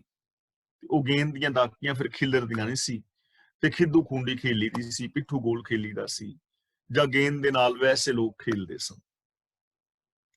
ਤਾਂ ਕਬੀਰ ਜੀ ਸਾਨੂੰ ਸਮਝਾ ਰਹੇ ਨੇ ਕਿ ਜੇ ਤੈਨੂੰ ਪ੍ਰਭੂ ਪਿਆਰ ਦੀ ਖੇਡ ਖੇਡਣ ਦੀ ਤਾਂਘ ਹੈ, ਰੱਬ ਦੇ ਨਾਲ ਪਿਆਰ ਕਰਨਾ ਹੈ, ਰੱਬੀ ਗੁਣਾਂ ਨਾਲ ਪ੍ਰੀਤ ਪਾਣੀ ਹੈ, ਜੇ ਮੈਂ ਇਹ ਚਾਹਨਾ ਕਿ ਹਰ ਇਨਸਾਨ ਦੇ ਅੰਦਰ ਰੱਬ ਨੂੰ ਵੇਖ ਕੇ ਰੱਬ ਵਰਗਾ ਪਿਆਰ ਔਰ ਵਿਹਾਰ ਕਰਾਂ, ਆ ਸਾਰਾ ਸੰਸਾਰ ਮੈਨੂੰ ਰੱਬ ਦਾ ਰੂਪ ਨਜ਼ਰ ਹੀ ਆਵੇ, ਜੇ ਤੇਰੇ ਅੰਦਰ ਰੱਬੀ ਪ੍ਰੇਮ ਦੀ ਸੱਦਰ ਹੈ, ਜੇ ਤੇਰੇ ਅੰਦਰ ਰੱਬੀ ਪ੍ਰੇਮ ਦੀ ਚਾਹਤ ਹੈ, ਜੇ ਤੂੰ ਇਹ ਚਾਹਤ ਰੱਖਦਾ ਹੈ ਕਿ ਮੈਨੂੰ ਰੱਬੀ ਪ੍ਰੇਮ ਮਿਲੇ, ਤਾਂ ਉਹਦੇ ਲਈ ਕਹਿੰਦੇ ਨੇ ਸੀਸ ਕਾਟ ਕਰ ਗੋਏ। ਇਹ ਪ੍ਰੇਮ ਦੀ ਖੇਡ ਖੇਡਣ ਵਾਸਤੇ ਆਪਣੇ ਸਿਰ ਨੂੰ ਵੱਢ ਕੇ ਇਹਦਾ ਖਿੱਦੂ ਬਣਾ, ਗੇਂਦ ਬਣਾ। ਸਿਰ ਵੱਢ ਕੇ ਇਹਦਾ ਗੇਂਦ ਬਣਾ। ਹੁਣ ਇੱਥੇ ਸਿਰ ਵੱਢਣ ਦਾ ਮਤਲਬ ਇਹ ਨਹੀਂ ਵੀ ਟੋਕਾ ਮਾਰ ਕੇ ਆਪਣਾ ਸਿਰ ਵੱਢ ਲਵੇ ਤੇ ਫਿਰ ਗੇਂਦ ਬਣਾ ਕੇ ਖੇਲੇਗਾ ਕਿਵੇਂ, ਇਹ ਨਹੀਂ ਹੈ। ਇੱਥੇ ਸਿਰ ਵੱਢਣ ਦਾ ਮਤਲਬ ਹੈ ਆਪਣੇ ਹੰਕਾਰ ਨੂੰ ਦੂਰ ਕਰਨਾ, ਆਪਣੇ ਹੰਕਾਰ ਨੂੰ ਖਤਮ ਕਰਨਾ, ਨਿਮਰਤਾ ਦੇ ਵਿੱਚ ਆਉਣਾ। ਇੱਥੇ ਉਹੀ ਗੱਲ ਦੁਹਰਾਈ ਜਾ ਰਹੀ ਹੈ ਜਿਹੜੀ ਪਿਛਲੇ ਸ਼ਲੋਕ ਵਿੱਚ ਹੈ, ਕੀਤੀ ਹੋਈ ਕੇ ਖਾਏ। ਇੱਥੇ ਉਹ ਗੱਲ ਦੁਹਰਾਈ ਜਾ ਰਹੀ ਹੈ, ਕਬੀਰ ਰੋੜਾ ਹੋਏ ਰੋ ਬਾਟ ਕਾ ਤਜ ਮਨ ਕਾ ਅਭਿਮਾਨ। ਇੱਥੇ ਉਹ ਗੱਲਾਂ ਸਾਨੂੰ ਫਿਰ ਯਾਦ ਕਰਾਈਆਂ ਜਾ ਰਹੀਆਂ ਨੇ। ਕਬੀਰ ਗਰਭ ਨਾ ਕੀਜੀਏ ਉੱਚਾ ਦੇਖ ਆਵਾਸ, ਆਜ ਕਾਲ ਕੋਈ ਲੇਟਣਾ ਉੱਪਰ ਜਾਮੇ ਖਾਸ। कबीर गर्भ ना कीजिए रंक ना हंसिए कोई, अधू सुनाओ समुद्र में क्या जानो क्या हुए। ਤਾਂ ਜੇ ਰੱਬ ਦੇ ਨਾਲ ਪ੍ਰੇਮ ਦੀ ਖੇਲ ਖੇਲਣੀ ਹੈ ਤੇ ਆਪਣੇ ਹੰਕਾਰ ਨੂੰ ਵੱਢ ਕੇ ਗੇਂਦ ਬਣਾ। ਸਾਹਿਬ ਸ੍ਰੀ ਗੁਰੂ ਨਾਨਕ ਦੇਵ ਜੀ ਦਾ ਵੀ ਬਚਨ ਹੈ ਨਾ, ਜੋ ਤੋ ਪ੍ਰੇਮ ਖੇਲਣ ਕਾ ਚਾਓ, ਸਿਰ ਧਰ ਤਲੀ ਗਲੀ ਮੇਰੀ ਆਓ, ਇਤ ਮਾਰਗ ਪੈਰ ਧਰੀਜੈ, ਸਿਰ ਦੀਜੈ ਕਾਣ ਨਾ ਕੀਜੈ। ਕਿ ਜੇ ਤੈਨੂੰ ਗੁਰੂ ਨਾਲ, ਰੱਬ ਨਾਲ ਪ੍ਰੇਮ ਖੇਲਣ ਦੀ ਜੇ ਚਾਹਤ ਹੈ ਤਾਂ ਆਪਣੇ ਸਿਰ ਨੂੰ ਘਰੋਂ ਹੀ ਤਲੀ ਤੇ ਧਰ ਲਈ ਵੱਢ ਕੇ। ਇਹਦਾ ਮਤਲਬ ਇਹ ਨਹੀਂ ਕਿ ਸਿਰ ਵੱਢ ਕੇ ਤਲੀ ਤੇ ਧਰ ਲੈਣਾ, ਈਗੋ ਨੂੰ ਦੂਰ ਕਰ ਦੇਣਾ, ਆਪਣੇ ਹੰਕਾਰ ਨੂੰ ਗਵਾ ਕੇ ਫਿਰ ਇਸ ਰਾਸਤੇ ਦੇ ਉੱਤੇ ਤੁਰਨਾ ਪੈਣਾ। ਜੋ ਤੋ ਪ੍ਰੇਮ ਖੇਲਣ ਕਾ ਚਾਓ, ਸਿਰ ਧਰ ਤਲੀ ਗਲੀ ਮੇਰੀ ਆਓ, ਇਤ ਮਾਰਗ ਪੈਰ ਧਰੀਜੈ, ਸਿਰ ਦੀਜੈ ਕਾਣ ਨਾ ਕੀਜੈ। ਕਾਣ ਦਾ ਮਤਲਬ ਸੰਕੋਚ, ਸਿਰ ਦੇਣ ਤੋਂ ਸੰਕੋਚ ਨਾ ਕਰ। ਸਿਰ ਦੇਣ ਦਾ ਮਤਲਬ ਆਪਣੀ ਈਗੋ ਨੂੰ ਛੱਡਣਾ, ਆਪਣੇ ਮਨ ਹੱਠ ਨੂੰ ਛੱਡਣਾ, ਆਪਣੇ ਆਪ ਹੁਦਰਾਪਨ ਨੂੰ ਛੱਡਣਾ, ਆਪਣੀ ਮਤ ਨੂੰ ਛੱਡਣਾ। ਇਹ ਚੀਜ਼ਾਂ ਨੂੰ ਜੇ ਤੂੰ ਛੱਡ ਦਵੇਂ, ਆਪ ਹੁਦਰਾਪਨ ਨੂੰ, ਮਨ ਦੀ ਮਤ ਨੂੰ, ਮਨ ਦੇ ਹੱਠ ਨੂੰ, ਫਿਰ ਤੂੰ ਗੁਰੂ ਦੇ ਨਾਲ ਪ੍ਰੇਮ ਦੀ ਖੇਲ ਖੇਲ ਸਕਣਾ। ਫਿਰ ਇਹ ਪ੍ਰੇਮ ਦੀ ਬਾਜੀ ਜਿੱਤੀ ਜਾਏਗੀ। ਤੇ ਜੇ ਤੂੰ ਚਾਹੇ ਕਿ ਮਤ ਆਪਣੀ ਹੀ ਵਰਤੇ, ਕਰਮ ਕਾਂਡ ਕरें, ਝੂਠ ਬੋਲੇ, ਫਰੇਬ ਕरें, ਠੱਗੀਆਂ ਮਾਰੇ, ਤੇ ਗੁਰਦੁਆਰਾ ਸਾਹਿਬ ਜਾਂ ਕਿਸੇ ਧਰਮ ਸਥਾਨ, ਆਪਣੇ ਧਰਮ ਸਥਾਨ ਵਿੱਚ ਜਾ ਕੇ ਇੱਕ ਦੋ ਵਾਰੀ ਮੱਥਾ ਟੇਕ ਆਵੇਂ ਤੇ ਤੂੰ ਬਖਸ਼ਿਆ ਜਾਵੇਂ, ਐਵੇਂ ਨਹੀਂ, ਐਵੇਂ ਨਹੀਂ। ਗੁਰੂ ਜੀ ਕਹਿੰਦੇ ਸੀਸ ਨਿਵਾਏ ਕਿਆ ਥੀਏ, ਜਾਰੀ ਦੇ ਕਸੁੱਦੇ ਜਾਹੇ। ਜੇ ਸੋਚ ਪੁੱਠੀ ਹੈ ਤਾਂ ਫਿਰ ਨਿਰਾ ਵਿਖਾਵੇ ਦੇ ਮੱਥੇ ਟੇਕਣੇ, ਵਿਖਾਵੇ ਦੇ ਕਰਮ ਕਾਂਡ ਕਰਨੇ, ਵਿਖਾਵੇ ਦੀ ਪਾਠ ਪੂਜਾ ਕੁਝ ਨਹੀਂ ਸਵਾਰੇਗੀ। ਇਸ ਲਈ ਕਬੀਰ ਜੀ ਕਹਿੰਦੇ ਨੇ, ਕਬੀਰ ਜੋ ਤੋਹਿ ਸਾਧ ਪਿਰਮ ਕੀ। ਸਾਧ ਦਾ ਮਤਲਬ ਸੱਦਰ। ਜੇ ਤੈਨੂੰ ਰੱਬੀ ਪ੍ਰੇਮ ਦੀ ਸੱਦਰ ਹੈ, ਚਾਹਤ ਹੈ, ਤਾਂ ਆਪਣੇ ਹੰਕਾਰ ਨੂੰ ਕੱਟ, ਆਪਣੇ ਹੰਕਾਰ ਨੂੰ ਖਤਮ ਕਰਕੇ ਗੇਂਦ ਬਣਾ, ਉਹਨੂੰ ਪੈਰਾਂ ਦੇ ਵਿੱਚ ਰੋਲ। ਖੇਲਤ ਖੇਲਤ ਹਾਲ ਕਰ, ਜੋ ਕੁਛ ਹੋਏ ਤਾਂ ਹੋਏ। ਹਾਲ ਦਾ ਮਤਲਬ ਹੈ ਪ੍ਰੇਮ ਦੀ ਮਸਤੀ। ਹਾਲ ਦਾ ਮਤਲਬ ਹੈ ਪ੍ਰੇਮ ਦੀ ਮਸਤੀ। ਹਾਲ ਸ਼ਬਦ ਦੇ ਕਈ ਸਾਰੇ ਅਰਥ ਨੇ। ਹਾਲ ਦਾ ਮਤਲਬ ਹੁਣੇ ਹੁਣੇ, ਅਰਬੀ ਦਾ ਸ਼ਬਦ ਹਾਲ ਹੁਣੇ, ਜਿਵੇਂ ਤਤਕਾਲ। ਤੇ ਇੱਕ ਅਰਬੀ ਦਾ ਸ਼ਬਦ ਹਾਲ ਹੈ ਨੱਚਣਾ ਸਰੂਰ ਦੇ ਅੰਦਰ, ਮੁਹੱਬਤ। ਮੁਸਲਮਾਨ ਵੀਰ ਕਵਾਲੀ ਪਾਉਂਦੇ ਨੇ, ਗਾਉਂਦੇ ਨੇ, ਔਰ ਗਾਉਂਦੇ ਵਜਾਉਂਦੇ ਕਵਾਲੀ ਦੇ ਵਿੱਚ ਭਗਤਾਂ ਵਾਂਗੂ ਕਈ ਵਾਰ ਮਸਤ ਹੋ ਕੇ ਸਿਰ ਮਾਰਦੇ ਨੇ, ਟੱਪਦੇ ਨੇ। ਇਹਨੂੰ ਉਹ ਹਾਲ ਖੇਡਣਾ ਕਹਿੰਦੇ ਨੇ, ਕਿ ਹਾਲ ਚੜਨਾ। ਤੁਸੀਂ ਕਿਤੇ ਨਾਮਧਾਰੀ ਵੀਰਾਂ ਨੂੰ ਵੇਖਿਆ ਹੋਵੇਗਾ, ਉਹ ਵੀ ਜਦੋਂ ਕੀਰਤਨ ਆਦਿ ਕਰਦੇ ਨੇ ਨਾ, ਤਾਂ ਉਹ ਵੀ ਤੁਹਾਨੂੰ ਕਈ ਵਾਰੀ ਨੱਚਦੇ ਔਰ ਗਾਉਂਦੇ ਵਾਲ ਖਿਲਾਰਦੇ ਹੋਏ ਦੱਸਣਗੇ। ਉਹਨੂੰ ਉਹ ਕਹਿੰਦੇ ਨੇ ਹਾਲ ਪੈਣਾ। ਤਾਂ ਇੱਥੇ ਹਾਲ ਦਾ ਮਤਲਬ ਹੈਗਾ ਮਸਤ ਹੋ ਜਾਣਾ। ਖੇਲਤ ਖੇਲਤ ਹਾਲ ਕਰ, ਕਿ ਪ੍ਰੇਮ ਦੀ ਖੇਡ ਖੇਡਦਿਆਂ ਆਪਣੇ ਹੰਕਾਰ ਨੂੰ ਗਵਾ ਕੇ ਰੱਬੀ ਰਜ਼ਾ ਦੇ ਵਿੱਚ ਤੁਰਦਿਆਂ ਮਸਤ ਹੋ ਜਾ, ਮਸਤ ਹੋ ਜਾ। ਇੰਨਾ ਮਸਤ ਜੋ ਕੁਛ ਹੋਏ ਤਾਂ ਹੋਏ, ਜੋ ਕੁਛ ਵੀ ਹੋ ਰਿਹਾ ਹੈ। ਯਾਨੀ ਤੈਨੂੰ ਜਿਹੜੀ ਨਾ ਇੱਥੇ ਜੋ ਕੁਛ ਹੋਏ ਤਾਂ ਹੋਏ ਦਾ ਭਾਵ ਇਹ ਨਹੀਂ ਹੈ ਕਿ ਸੰਸਾਰ ਵੱਲੋਂ ਅਚੇਤ ਹੀ ਹੋ ਜਾਣਾ ਹੈ, ਕਿ ਸੰਸਾਰ ਦੇ ਵਿੱਚ ਜੀਵਨ ਹੀ ਨਹੀਂ ਜੀਣਾ। ਇੱਥੇ ਮਤਲਬ ਹੈਗਾ ਲੋਕਾਚਾਰੀ ਦਾ ਤਿਆਗ। ਕਿਉਂਕਿ ਜਦੋਂ ਲੋਕਾਚਾਰੀ ਹੋਏਗੀ ਨਾ, ਲੋਕਾਚਾਰੀ ਨੂੰ ਅਸੀਂ ਨਿਭਾਉਂਦੇ ਹਾਂ, ਤਾਂ ਉਦੋਂ ਫਿਰ ਜਿਹੜੀ ਹੈ ਸਾਨੂੰ ਪ੍ਰੋਬਲਮ ਕ੍ਰੀਏਟ ਹੁੰਦੀ ਹੈ। ਸਾਡੇ ਪਿੰਡ ਇੱਕ ਵਾਰੀ ਪਾਠ ਰੱਖਣਾ ਸੀ, ਤੇ ਉਹ ਸਿੰਘ ਸੀ ਆਪਣਾ, ਤੇ ਉਹ ਕਹਿੰਦਾ ਵੀ ਅਸੀਂ ਅਕਾਲ ਤਖਤ ਦੀ ਮਰਿਆਦਾ ਨੂੰ ਮੰਨਣਾ ਹੈ, ਤੇ ਅਕਾਲ ਤਖਤ ਦੀ ਮਰਿਆਦਾ ਮੁਤਾਬਕ ਹੀ ਅਸੀਂ ਪਾਠ ਕਰਨਾ ਹੈ, ਤੇ ਜੋਤ ਕੁੰਭ ਨਾਰੀਅਲ ਵਗੈਰਾ ਨਹੀਂ ਰੱਖਣਾ। ਮੇਰੀ ਉੱਥੇ ਗ੍ਰੰਥੀ ਦੀ ਡਿਊਟੀ ਸੀ। ਮੈਂ ਕਿਹਾ ਵੈਰੀ ਗੁੱਡ, ਬਹੁਤ ਵਧੀਆ। ਤੇ ਪਾਠ ਰੱਖ ਦਿੱਤਾ, ਪਾਠ ਆਰੰਭ ਹੋ ਗਿਆ, ਤੇ ਦੁਪਹਿਰ ਵੇਲੇ ਜਦੋਂ ਅਸੀਂ ਪ੍ਰਸ਼ਾਦਾ ਛਕਣ ਗਏ, ਤੇ ਉੱਥੇ ਨਾਰੀਅਲ ਵੀ ਤੇ ਕੁੰਭ ਵੀ, ਜੋਤ ਵੀ। ਤੇ ਮੈਂ ਕਿਹਾ ਵੀ ਇਹ ਕੀ? ਕਹਿੰਦਾ ਸਾਡੀ ਮਾਸੀ ਨੇ ਆਣ ਕੇ ਕਿਹਾ ਹੈ ਵੀ ਤੁਸੀਂ ਰੱਖੋ। ਤਾਂ ਅਸੀਂ ਕਿਹਾ ਅਸੀਂ ਨਹੀਂ ਰੱਖਣਾ। ਤੇ ਮਾਸੀ ਕਹਿੰਦੀ ਵੀ ਜੇ ਤੁਸੀਂ ਜੋਤ ਕੁੰਭ ਨਾਰੀਅਲ ਨਹੀਂ ਰੱਖਣਾ ਤੇ ਮੈਂ ਚੱਲੀ ਆ, ਫਿਰ ਇਹ ਤੇ ਪਾਠ ਹੀ ਕਰਦਾ ਹੋਇਆ। ਤਾਂ ਹੁਣ ਉੱਥੇ ਮਾਸੀ ਨੂੰ ਖੁਸ਼ ਕੀਤਾ ਜਾ ਰਿਹਾ ਨਾ, ਲੋਕਾਚਾਰੀ। ਲੋਕਾਚਾਰੀ ਤਾਂ ਜਿੱਥੇ ਲੋਕਾਚਾਰੀ ਨੂੰ ਅਸੀਂ ਨਿਭਾਵਾਂਗੇ, ਉੱਥੇ ਫਿਰ ਸੱਚ ਦੇ ਨਾਲੋਂ ਸਾਨੂੰ ਕਈ ਵਾਰ ਸੰਬੰਧ ਤੋੜਨਾ ਪੈਂਦਾ ਹੈ, ਕਿ ਫਲਾ ਰਿਸ਼ਤੇਦਾਰ ਨਾਰਾਜ਼ ਹੋ ਜਾਏਗਾ, ਦੂਜਾ ਕੀ ਆਖੇਗਾ, ਤੀਜਾ ਕੀ ਆਖੇਗਾ। ਕਬੀਰ ਜੀ ਨੇ ਇਹਨਾਂ ਗੱਲਾਂ ਨੂੰ ਗੁਰਬਾਣੀ ਵਿੱਚ ਸਾਨੂੰ ਬੜੇ ਪ੍ਰੇਮ ਨਾਲ ਸਮਝਾਇਆ ਹੈ।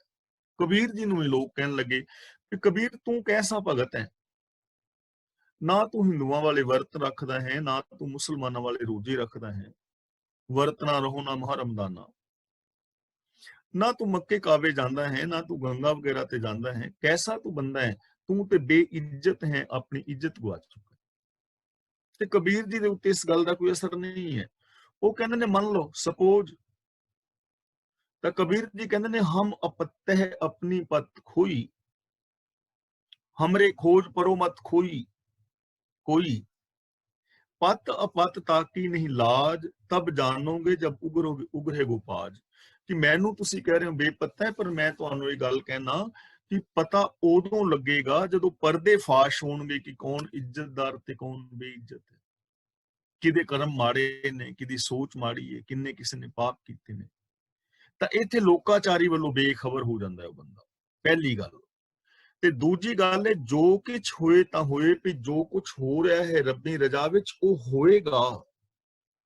ਰੱਬੀ ਰਜ਼ਾ ਦੇ ਵਿੱਚ ਰਹਿਣ ਦੀ ਜਾਚ ਸਿਖਾਈ ਜਾ ਰਹੀ ਹੈ, ਕਿ ਰੱਬੀ ਰਜ਼ਾ ਨੂੰ ਬਦਲਿਆ ਨਹੀਂ ਜਾ ਸਕਦਾ। ਜੇ ਤੂੰ ਪ੍ਰਭੂ ਦੇ ਨਾਲ ਪਿਆਰ ਦੀ ਖੇਲ ਖੇਲਣੀ ਹੈ, ਆਪਣੇ ਹੰਕਾਰ ਨੂੰ ਕੱਟ ਕੇ ਉਹਦੀ ਗੇਂਦ ਬਣਾ, ਤੇ ਪਿਆਰ ਦੀ ਖੇਲ ਖੇਲਦਾ ਮਸਤ ਹੋ ਜਾ, ਤੇ ਇਸ ਚੀਜ਼ ਨੂੰ ਪੱਕਿਆਂ ਕਰ ਲੈ ਕਿ ਜੋ ਕੁਝ ਹੋਣਾ ਹੈ ਉਹ ਹੋਣਾ ਹੈ, ਰੱਬੀ ਰਜ਼ਾ ਦੇ ਵਿੱਚ ਰਹਿਣਾ ਪੈਣਾ ਹੈ। ਰੱਬ ਦੇ ਨਾਲ ਪ੍ਰੇਮ ਕਰਨ ਦਾ ਮਤਲਬ ਇਹ ਨਹੀਂ ਹੈ ਕਿ ਮੇਰੇ ਪ੍ਰੇਮ ਤੋਂ ਪ੍ਰਭਾਵਿਤ ਹੋ ਕੇ ਰੱਬ ਆਪਣੀ ਰਜ਼ਾ ਨੂੰ ਬਦਲ ਦੇਵੇਗਾ। ਮੈਂ ਰੱਬ ਨੂੰ ਕਹਾਂ ਰੱਬਾ ਮੈਂ ਤੇਰੇ ਨਾਲ ਇੰਨਾ ਪ੍ਰੇਮ ਕਰਨਾ ਹੈ, ਤੇ ਅੱਜ ਮੈਂ ਸੈਰ ਕਰਨ ਜਾਣਾ ਤੇ ਘੰਟਾ ਡੇਢ ਘੰਟਾ ਮੀਂਹ ਬੰਦ ਕਰ ਦੇ। ਰੱਬ ਨੇ ਮੀਂਹ ਥੋੜਾ ਬੰਦ ਕਰਨਾ, ਰਜ਼ਾ ਦੇ ਵਿੱਚ ਰਹਿਣਾ ਪੈਣਾ। ਜੇ ਰੱਬ ਸਾਡੀਆਂ ਗੱਲਾਂ ਮੰਨਣ ਲੱਗ ਜਾਏ ਨਾ, ਲੋਕਾਂ ਦੀਆਂ ਜਿਨ੍ਹਾਂ ਦੇ ਵਿੱਚ ਅਸੀਂ ਸਾਰੇ ਸਹਿਮਤ ਹਾਂ, ਤਾਂ ਆ ਦੁਨੀਆ ਇੱਕ ਪਲ ਵੀ ਨਹੀਂ ਚੱਲ ਸਕਦੀ। ਕਿਸੇ ਨੇ ਕਹਿਣਾ ਅੱਜ ਧੁੱਪ ਬੜੀ ਗਈ ਤੇ ਰੱਬਾ ਕਿਰਪਾ ਕਰ ਮੀਂਹ ਪਾ। ਦੂਜੇ ਨੇ ਕਹਿਣਾ ਰੱਬਾ ਮੇਰੇ ਵਿੱਚ ਤੇ ਵਿਟਾਮਿਨ ਡੀ ਘਟ ਗਿਆ, ਤੇ ਅੱਜ ਤੂੰ ਬੱਦਲ ਦੂਰ ਕਰ ਤੇ ਧੁੱਪੇ ਬਵਾਂ ਤੇ ਮੇਰਾ ਵਿਟਾਮਿਨ ਡੀ ਪੂਰਾ ਹੋ ਜਾਏ।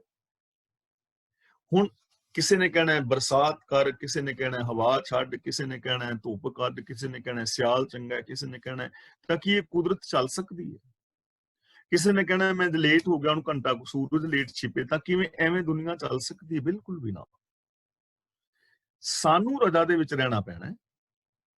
ਇਸ ਲਈ ਰੱਬ ਦੇ ਨਾਲ ਪ੍ਰੇਮ ਕਰਨ ਦਾ ਮਤਲਬ ਇਹ ਨਹੀਂ ਹੈ ਕਿ ਅਸੀਂ ਰੱਬ ਦੀ ਰਜ਼ਾ ਨੂੰ ਉਲਟਣ ਵਾਸਤੇ ਕੁਝ ਕਹਾਂਗੇ ਤੇ ਰੱਬ ਉਸ ਆਪਣੇ ਸਿਸਟਮ ਨੂੰ ਬਦਲ ਦੇਵੇਗਾ ਨਾ। ਜੋ ਕੁਛ ਹੋਏ ਤਾਂ ਹੋਏ ਦਾ ਮਤਲਬ ਜੋ ਕੁਝ ਹੁੰਦਾ ਹੈ ਰੱਬੀ ਰਜ਼ਾ ਦੇ ਵਿੱਚ ਹੁੰਦਾ ਹੈ, ਉਹਦੇ ਨਾਲ ਪ੍ਰੀਤ ਪਾਣੀ ਹੈ, ਹੰਕਾਰ ਨੂੰ ਛੱਡਣਾ ਹੈ। ਦੁਬਾਰਾ ਫਿਰ ਕਬੀਰ ਜੋ ਤੁਹ ਸਾਧ ਪਿਰਮ ਕੀ, ਜੇ ਤੈਨੂੰ ਪ੍ਰੇਮ ਦੀ ਖੇਲ ਖੇਲਣ ਦੀ ਚਾਹਤ ਹੈ ਤਾਂ ਆਪਣੇ ਸੀਸ ਨੂੰ, ਆਪਣੇ ਹੰਕਾਰ ਨੂੰ ਗੇਂਦ ਬਣਾ, ਔਰ ਇਸ ਪ੍ਰੇਮ ਦੀ ਖੇਲ ਖੇਲਦਾ ਇੰਨਾ ਮਸਤ ਹੋ ਜਾ ਕਿ ਜੋ ਕੁਛ ਹੋਏ ਤਾਂ ਹੋਏ, ਕਿ ਜੋ ਕੁਛ ਹੋ ਰਿਹਾ ਹੈ ਰੱਬੀ ਰਜ਼ਾ ਦੇ ਵਿੱਚ ਹੋ ਰਿਹਾ ਹੈ, ਮੈਂ ਰੱਬੀ ਰਜ਼ਾ ਦੇ ਅੰਦਰ ਜ਼ਿੰਦਗੀ ਜੀਣੀ ਹੈ। ਤਾਂ ਇਥੋਂ ਸਾਨੂੰ ਕੀ ਮਿਲ ਰਿਹਾ ਹੈ ਕਿ ਪ੍ਰੇਮ ਸਾਡੀ ਜ਼ਿੰਦਗੀ ਵਿੱਚ ਤਾਂ ਪੈਦਾ ਹੋ ਸਕਦਾ ਹੈ ਜੇ ਈਗੋ ਨੂੰ ਅਸੀਂ ਖਤਮ ਕਰ ਦਈਏ। ਆਪਾਂ ਪਹਿਲਾਂ ਇਹ ਚੀਜ਼ਾਂ ਵਿਚਾਰ ਚੁੱਕੇ ਹਾਂ। ਪ੍ਰੇਮ ਦੋ ਸ਼ਬਦਾਂ ਤੋਂ ਬਣਿਆ ਹੈ, ਪਰੇ ਪਲਸ ਮ। ਜਿੱਥੋਂ ਈਗੋ ਦੂਰ ਹੁੰਦੀ ਹੈ ਉੱਥੋਂ ਪ੍ਰੇਮ ਦੀ ਦੁਨੀਆ ਸ਼ੁਰੂ ਹੁੰਦੀ ਹੈ। ਪ੍ਰੇਮ ਨਿਸਵਾਰਥ ਹੈ, ਇੱਥੇ ਕੋਈ ਲਾਲਚ ਨਹੀਂ ਹੈ, ਜਾਂ ਲੱਭ ਤਾਂ ਨਹੀਂ ਕਿਹਾ।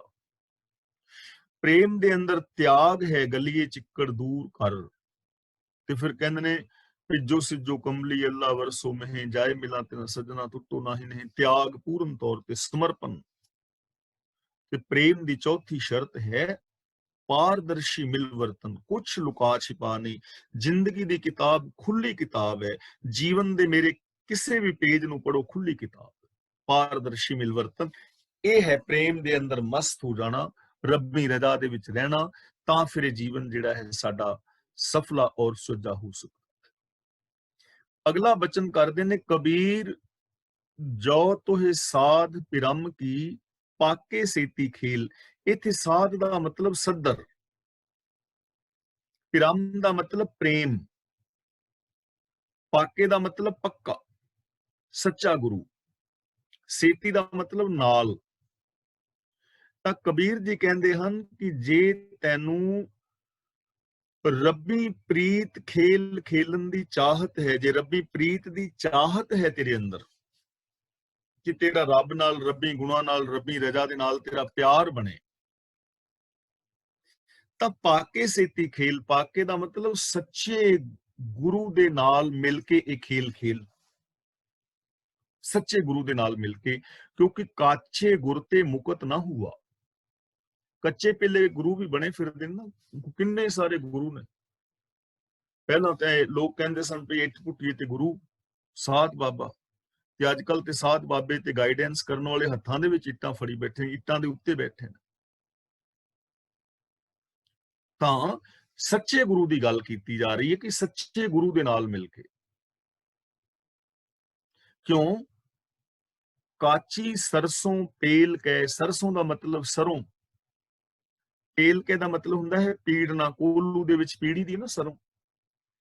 ਨਾ ਖਲ ਭਈ ਨਾ ਤੇਲ। ਖਲ ਦਾ ਮਤਲਬ ਖਲ ਜਿਹੜੀ ਡੰਗਰਾਂ ਨੂੰ ਪਾਉਂਦੇ ਨੇ। ਸਰੋਂ ਨੂੰ ਜਦੋਂ ਅਸੀਂ ਪੀੜਦੇ ਆ ਤਾਂ ਤੇਲ ਬਣ ਜਾਂਦਾ ਹੈ, ਤੇ ਬਾਕੀ ਜਿਹੜਾ ਉਹਦਾ ਛਿਲਕਾ ਵਗੈਰਾ ਹੁੰਦਾ ਉਹਦੀ ਖਲ ਬਣ ਜਾਂਦੀ ਹੈ, ਉਹ ਪਸ਼ੂਆਂ ਨੂੰ ਪਾ ਦਿੱਤੀ ਜਾਂਦੀ। ਜੇ ਤੇ ਸਰੋਂ ਹੋਵੇ ਪੱਕੀ, ਸੁੱਕੀ ਹੋਵੇ, ਪੱਕੀ ਹੋਵੇ, ਉਹਨੂੰ ਕੋਲੂ ਦੇ ਵਿੱਚ ਪੀੜਿਆ ਜਾਏ, ਉਹਦੇ ਚੋਂ ਤੇਲ ਵੀ ਨਿਕਲਦਾ ਹੈ ਤੇ ਖਲ ਵੀ ਬਣਦੀ ਹੈ। ਤੇ ਜੇ ਸਰੋਂ ਹੋਵੇ ਕੱਚੀ, ਸਰੋਂ ਪੱਕੀ ਨਾ ਹੋਵੇ, ਤੇ ਕੱਚੀ ਸਰੋਂ ਨੂੰ ਉਹਦੀਆਂ ਫਲੀਆਂ ਵੱਢ ਕੇ ਕੋਲੂ ਦੇ ਵਿੱਚ ਪੀੜ ਦਿਓ, ਨਾ ਤੇਲ ਨਿਕਲਣਾ ਨਾ ਖਲ, ਕੁਝ ਵੀ ਨਹੀਂ ਮਿਲਣਾ। ਬੇਕਾਰ, ਵਿਅਰਥ, ਸਾਰੀ ਮਿਹਨਤ ਵੀ ਬੇਕਾਰ ਹੋ ਜਾਏਗੀ। ਤਾਂ ਕਬੀਰ ਜੀ ਕਹਿੰਦੇ ਨੇ ਕੱਚੀ ਸਰੋਂ ਪੀੜਿਆਂ, ਨਾ ਤੇਲ ਨਿਕਲਦਾ ਨਾ ਖਲ ਬਣਦੀ ਹੈ। ਇਹੀ ਹਾਲ ਹੈ ਕਿ ਜਿਸ ਨੇ ਬ੍ਰਾਹਮਣ ਨੂੰ ਗੁਰੂ ਬਣਾ ਲਿਆ, ਕਰਮ ਕਾਂਡੀਆਂ ਨੂੰ, ਕਰਮ ਕਾਂਡਾਂ ਦੇ ਰਾਹਾਂ ਤੇ ਤੁਰ ਪਏ, ਨਾ ਤੇਲ ਨਿਕਲਿਆ ਤੇ ਨਾ ਖਲ ਵਾਲੀ, ਕੁਝ ਵੀ ਨਹੀਂ ਮਿਲਿਆ। ਇਸ ਲਈ ਕੱਚੇ ਪਿੱਲੇ ਗੁਰੂਆਂ ਦੇ ਨਾਲ ਨਹੀਂ। ਇਹ ਮੈਂ ਤੁਹਾਡੇ ਨਾਲ ਇੱਕ ਘਟਨਾ ਸਾਂਝੀ ਕੀਤੀ ਸੀ, ਇਹ ਮੈਂ ਦੁਬਾਰਾ ਫਿਰ ਸਾਂਝੀ ਕਰਦੇ ਹਾਂ, ਕਿਉਂਕਿ ਗੁਰੂ ਦੀ ਅਗਵਾਈ ਵਿੱਚ ਅਸਾਂ ਜਾਣਾ ਹੈ ਗਿਆਨ ਲੈਣ ਵਾਸਤੇ। ਅੱਖਾਂ ਖਰਾਬ ਹੋ ਜਾਣ ਨਾ ਕਿਸੇ ਦੀਆਂ, ਤਾਂ ਉਹ ਚੰਗੇ ਆਈ ਸਪੈਸ਼ਲਿਸਟ ਦੇ ਕੋਲ ਜਾਂਦਾ ਹੈ। ਤੇ ਇਸ ਕਰਕੇ ਜਾਂਦਾ ਹੈ ਕਿ ਆਈ ਸਪੈਸ਼ਲਿਸਟ ਜਿਹੜਾ ਡਾਕਟਰ ਹੈ, ਉਹਦੀਆਂ ਅੱਖਾਂ ਵਿੱਚ ਦਵਾਈ ਦਾਰੂ ਪਾਏਗਾ ਜਿਹਦੇ ਨਾਲ ਉਹਦੀਆਂ ਅੱਖਾਂ ਠੀਕ ਹੋਣਗੀਆਂ। ਜੇ ਲੈਂਸ ਦੀ ਲੋੜ ਹੈ, ਆਪਰੇਸ਼ਨ ਦੀ ਲੋੜ ਹੈ, ਉਹ ਡਾਕਟਰ ਗਾਈਡ ਕਰੇਗਾ। ਦਵਾਈ ਦਾਰੂ ਡਾਕਟਰ ਪਾਏਗਾ ਜਿਹਦੇ ਨਾਲ ਤੇਰੀਆਂ ਅੱਖਾਂ ਠੀਕ ਹੋਣ। ਤੇ ਜੇ ਗਲਤ ਡਾਕਟਰ ਕੋਲ ਬੰਦਾ ਚਲਾ ਜਾਏ ਤੇ ਡਾਕਟਰ ਦਵਾਈ ਗਲਤ ਪਾ ਦੇਵੇ, ਅੱਖਾਂ ਅੰਨੀਆਂ ਵੀ ਹੋ ਸਕਦੀਆਂ ਨੇ। ਮੈਂ ਆਪ ਨੂੰ ਇੱਕ ਘਟਨਾ ਸੁਣਾਈ ਸੀ ਕਿ ਮੇਰੇ ਮਿੱਤਰ ਨੇ, ਭਾਈ ਦਿਲਬਾਗ ਸਿੰਘ ਨੇ ਕਰਨਾਲ, ਬਹੁਤ ਟੌਪ ਤੇ ਰਾਗੀ ਨੇ, ਬੜੇ ਚੰਗੇ ਕੀਰਤਨੀਏ ਨੇ, ਬੜੀ ਉਹਨਾਂ ਨੂੰ ਬਾਣੀ ਯਾਦ ਹੈ, ਸੁਭਾਅ ਬੜਾ ਪਿਆਰਾ ਹੈ। 3-3 4-4 ਘੰਟੇ ਕੀਰਤਨ ਕਰਨ ਤੇ ਮੂੰਹ ਜ਼ਬਾਨੀ ਕੀਰਤਨ ਕਰਦੇ ਨੇ, ਲੇਕਿਨ ਉਹਨਾਂ ਦੀਆਂ ਅੱਖਾਂ ਨਹੀਂ। मैं एक दिन पूछा, मैं वीरे भी ये भाणा किवें वरतिया, जन्म तो ਜਾਂ ਬਾਅਦ ਵਿੱਚ? ਤੇ ਕਹਿਣ ਲੱਗੇ ਨਹੀਂ ਭਾਈ ਸਾਹਿਬ, ਜਨਮ ਤੋਂ ਨਹੀਂ, ਮੈਂ 6-7 ਸਾਲ ਤੱਕ ਇਹ ਦੁਨੀਆ ਦੇਖੀ ਹੈ। ਤੇ ਕਹਿੰਦਾ ਮੇਰੀਆਂ ਅੱਖਾਂ ਆ ਗਈਆਂ, ਜਿਵੇਂ ਪਿੰਡਾਂ ਵਿੱਚ ਕਹਿੰਦੇ ਨਾ ਅੱਖਾਂ ਆ ਜਾਣੀਆਂ, ਖਰਾਬ ਹੋ ਜਾਣੀਆਂ। ਤੇ ਮੇਰੀ ਮਾਂ ਮੈਨੂੰ ਡਾਕਟਰ ਕੋਲ ਲੈ ਕੇ ਚਲੀ ਗਈ, ਪਿੰਡ ਦਾ ਡਾਕਟਰ। ਤੇ ਅੱਜ ਤੋਂ ਕੋਈ 50-60 ਸਾਲ ਪਹਿਲੀ ਗੱਲ, ਪਿੰਡ ਦਾ ਡਾਕਟਰ ਤੇ ਅੱਗੋਂ ਉਹਦਾ ਵੀ ਕੰਪਾਊਂਡਰ ਸਹਾਇਕ ਸਿੱਖਣ ਵਾਲਾ। ਕਹਿੰਦਾ ਉਹਨੇ ਮੇਰੀਆਂ ਅੱਖਾਂ ਦੇ ਵਿੱਚ 2 ਬੂੰਦਾਂ ਗਲਤੀ ਦੇ ਨਾਲ ਤੇਜ਼ਾਬ ਪਾ ਦਿੱਤਾ ਤੇ ਅੱਖਾਂ ਸਦਾ ਲਈ ਖਤਮ ਹੋ ਗਈਆਂ। ਹੁਣ ਗਏ ਤੇ ਇਸ ਕਰਕੇ ਕਿ ਅੱਖਾਂ ਵਿੱਚ ਦਵਾਈ ਪਵੇਗੀ ਤੇ ਅੱਖਾਂ ਠੀਕ ਹੋਣਗੀਆਂ, ਲੇਕਿਨ ਇੱਕ ਬੰਦੇ ਦੀ ਗਲਤੀ ਕਰਕੇ ਗਲਤ ਦਵਾਈ ਪੈਣ ਨਾਲ ਅੱਖਾਂ ਹੀ ਖਤਮ ਹੋ ਗਈਆਂ ਦੋਵੇਂ ਸਾਰੀ ਜ਼ਿੰਦਗੀ ਲਈ। ਇਹ ਗੱਲ ਵੱਖਰੀ ਹੈ ਕਿ ਉਹਨਾਂ ਨੇ ਆਪਣੀ ਹਿੰਮਤ ਨਹੀਂ ਹਾਰੀ, ਗੁਰਬਾਣੀ ਦਾ ਕੀਰਤਨ ਸਿੱਖਿਆ। ਗੁਰਬਾਣੀ ਇੱਕ ਵੱਖਰਾ ਟੌਪਿਕ ਹੈ, ਲੇਕਿਨ ਅੱਖਾਂ ਜਾਂਦੀਆਂ ਰਹੀਆਂ। ਇਸੇ ਤਰ੍ਹਾਂ ਇਸ ਦੁਨੀਆ ਦੇ ਅੰਦਰ ਅਸੀਂ ਐਸੀਆਂ ਅੱਖਾਂ, ਮੈਂਟੈਲਿਟੀ, ਸੋਚ ਪ੍ਰਾਪਤ ਕਰਨੀ ਹੈ ਜਿਸ ਸੋਚ ਰਾਹੀਂ ਸਾਨੂੰ ਇਸ ਦੁਨੀਆ ਵਿੱਚ ਰੱਬ ਦਿਸੇ, ਰੱਬ ਵਰਗਾ ਪਿਆਰ ਸਤਿਕਾਰ ਇੱਕ ਦੂਜੇ ਦੇ ਨਾਲ ਹੋਵੇ। ਸੋਚ ਐਸੀ ਪ੍ਰਾਪਤ ਕਰਨੀ ਹੈ। ਤੇ ਚਲੇ ਗਏ ਗੁਰੂ ਦੇ ਕੋਲ ਗਿਆਨ ਦਾ ਸੁਰਮਾ ਪਾਉਣ ਲਈ, ਤੇ ਉਹਨੇ ਸਾਡੇ ਮਨ ਬੁੱਧੀ ਰੂਪ ਨੇਤਰਾਂ ਦੇ ਵਿੱਚ ਸੁਰਮਾ ਪਾ ਦਿੱਤਾ ਕਰਮ ਕਾਂਡਾਂ ਦਾ। ਤਾਂ ਸਾਰੀ ਜ਼ਿੰਦਗੀ ਰੱਬ ਨਹੀਂ ਦਿਸਣਾ, ਜ਼ਿੰਦਗੀ ਸਾਰੀ ਗਈ, ਅੱਖਾਂ ਸਦਾ ਲਈ ਗਈਆਂ। ਕਰਮ ਕਾਂਡ ਦਿਸਣਗੇ, ਵਰਤ ਨਰਾਤੇ ਸਰਾਧ ਦਾ, ਇਹ ਸਾਰਾ ਕੁਝ ਦਿਸੇਗਾ, ਰੱਬ ਨਹੀਂ।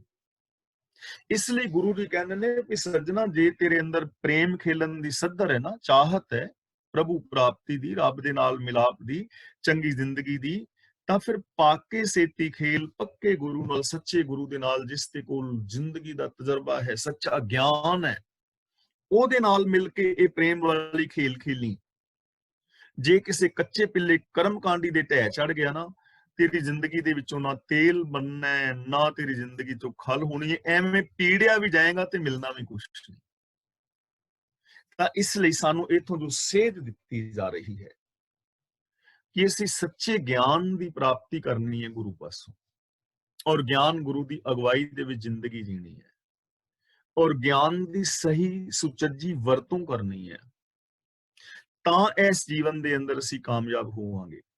ਤੇ ਜੇ ਅਸੀਂ ਕਰਮ ਕਾਂਡੀਆਂ ਦੇ ਚੱਕਰ ਵਿੱਚ ਪੈ ਰਹੇ, ਵਰਤ ਨਰਾਤੇ ਸਰਾਧ ਵਗੈਰਾ ਜੋ ਅਸੀਂ ਰੋਜ਼ ਗਿਣਦੇ ਹਾਂ, ਤੀਰਥ ਯਾਤਰਾਵਾਂ ਤੇ ਮਾਲਾ ਫੇਰਨੀਆਂ ਤੇ ਸਮਾਧੀਆਂ ਲਾਣੀਆਂ, ਫਿਰ ਜ਼ਿੰਦਗੀ ਵਿੱਚ ਕੁਛ ਨਹੀਂ ਬਣਨਾ, ਨਾ ਤੇਲ ਬਣਨਾ ਹੈ, ਨਾ ਸਰੋਂ ਬਣਨੀ, ਨਾ ਖਲ ਬਣਨੀ ਹੈ, ਨਾ ਤੇਲ ਬਣਨਾ, ਜੀਵਨ ਬੇਕਾਰ ਹੋ ਜਾਏ।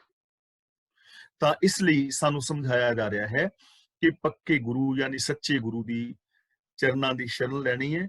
ਗੁਰਬਾਣੀ ਵਿੱਚ ਥਾਂ ਵਿੱਚ ਬਚਨ ਵੀ ਆਇਆ ਹੈ, ਕਾਚੇ ਗੁਰ ਤੇ ਮੁਕਤ ਨਾ ਹੋਆ। ਜਿਹੜੇ ਕੱਚੇ ਪਿੱਲੇ ਗੁਰੂ ਨੇ, ਕਰਮਕਾਂਡ ਦੱਸਣ ਵਾਲੇ, ਇਹਨਾਂ ਤੋਂ ਮੁਕਤੀ ਨਹੀਂ ਸਾਨੂੰ ਮਿਲਦੀ, ਵਿਕਾਰਾਂ ਤੋਂ। ਇਹ ਸਾਨੂੰ ਹੋਰ ਕਰਮਕਾਂਡਾਂ ਦੇ ਅੰਦਰ ਬੰਨ ਦੇਣਗੇ।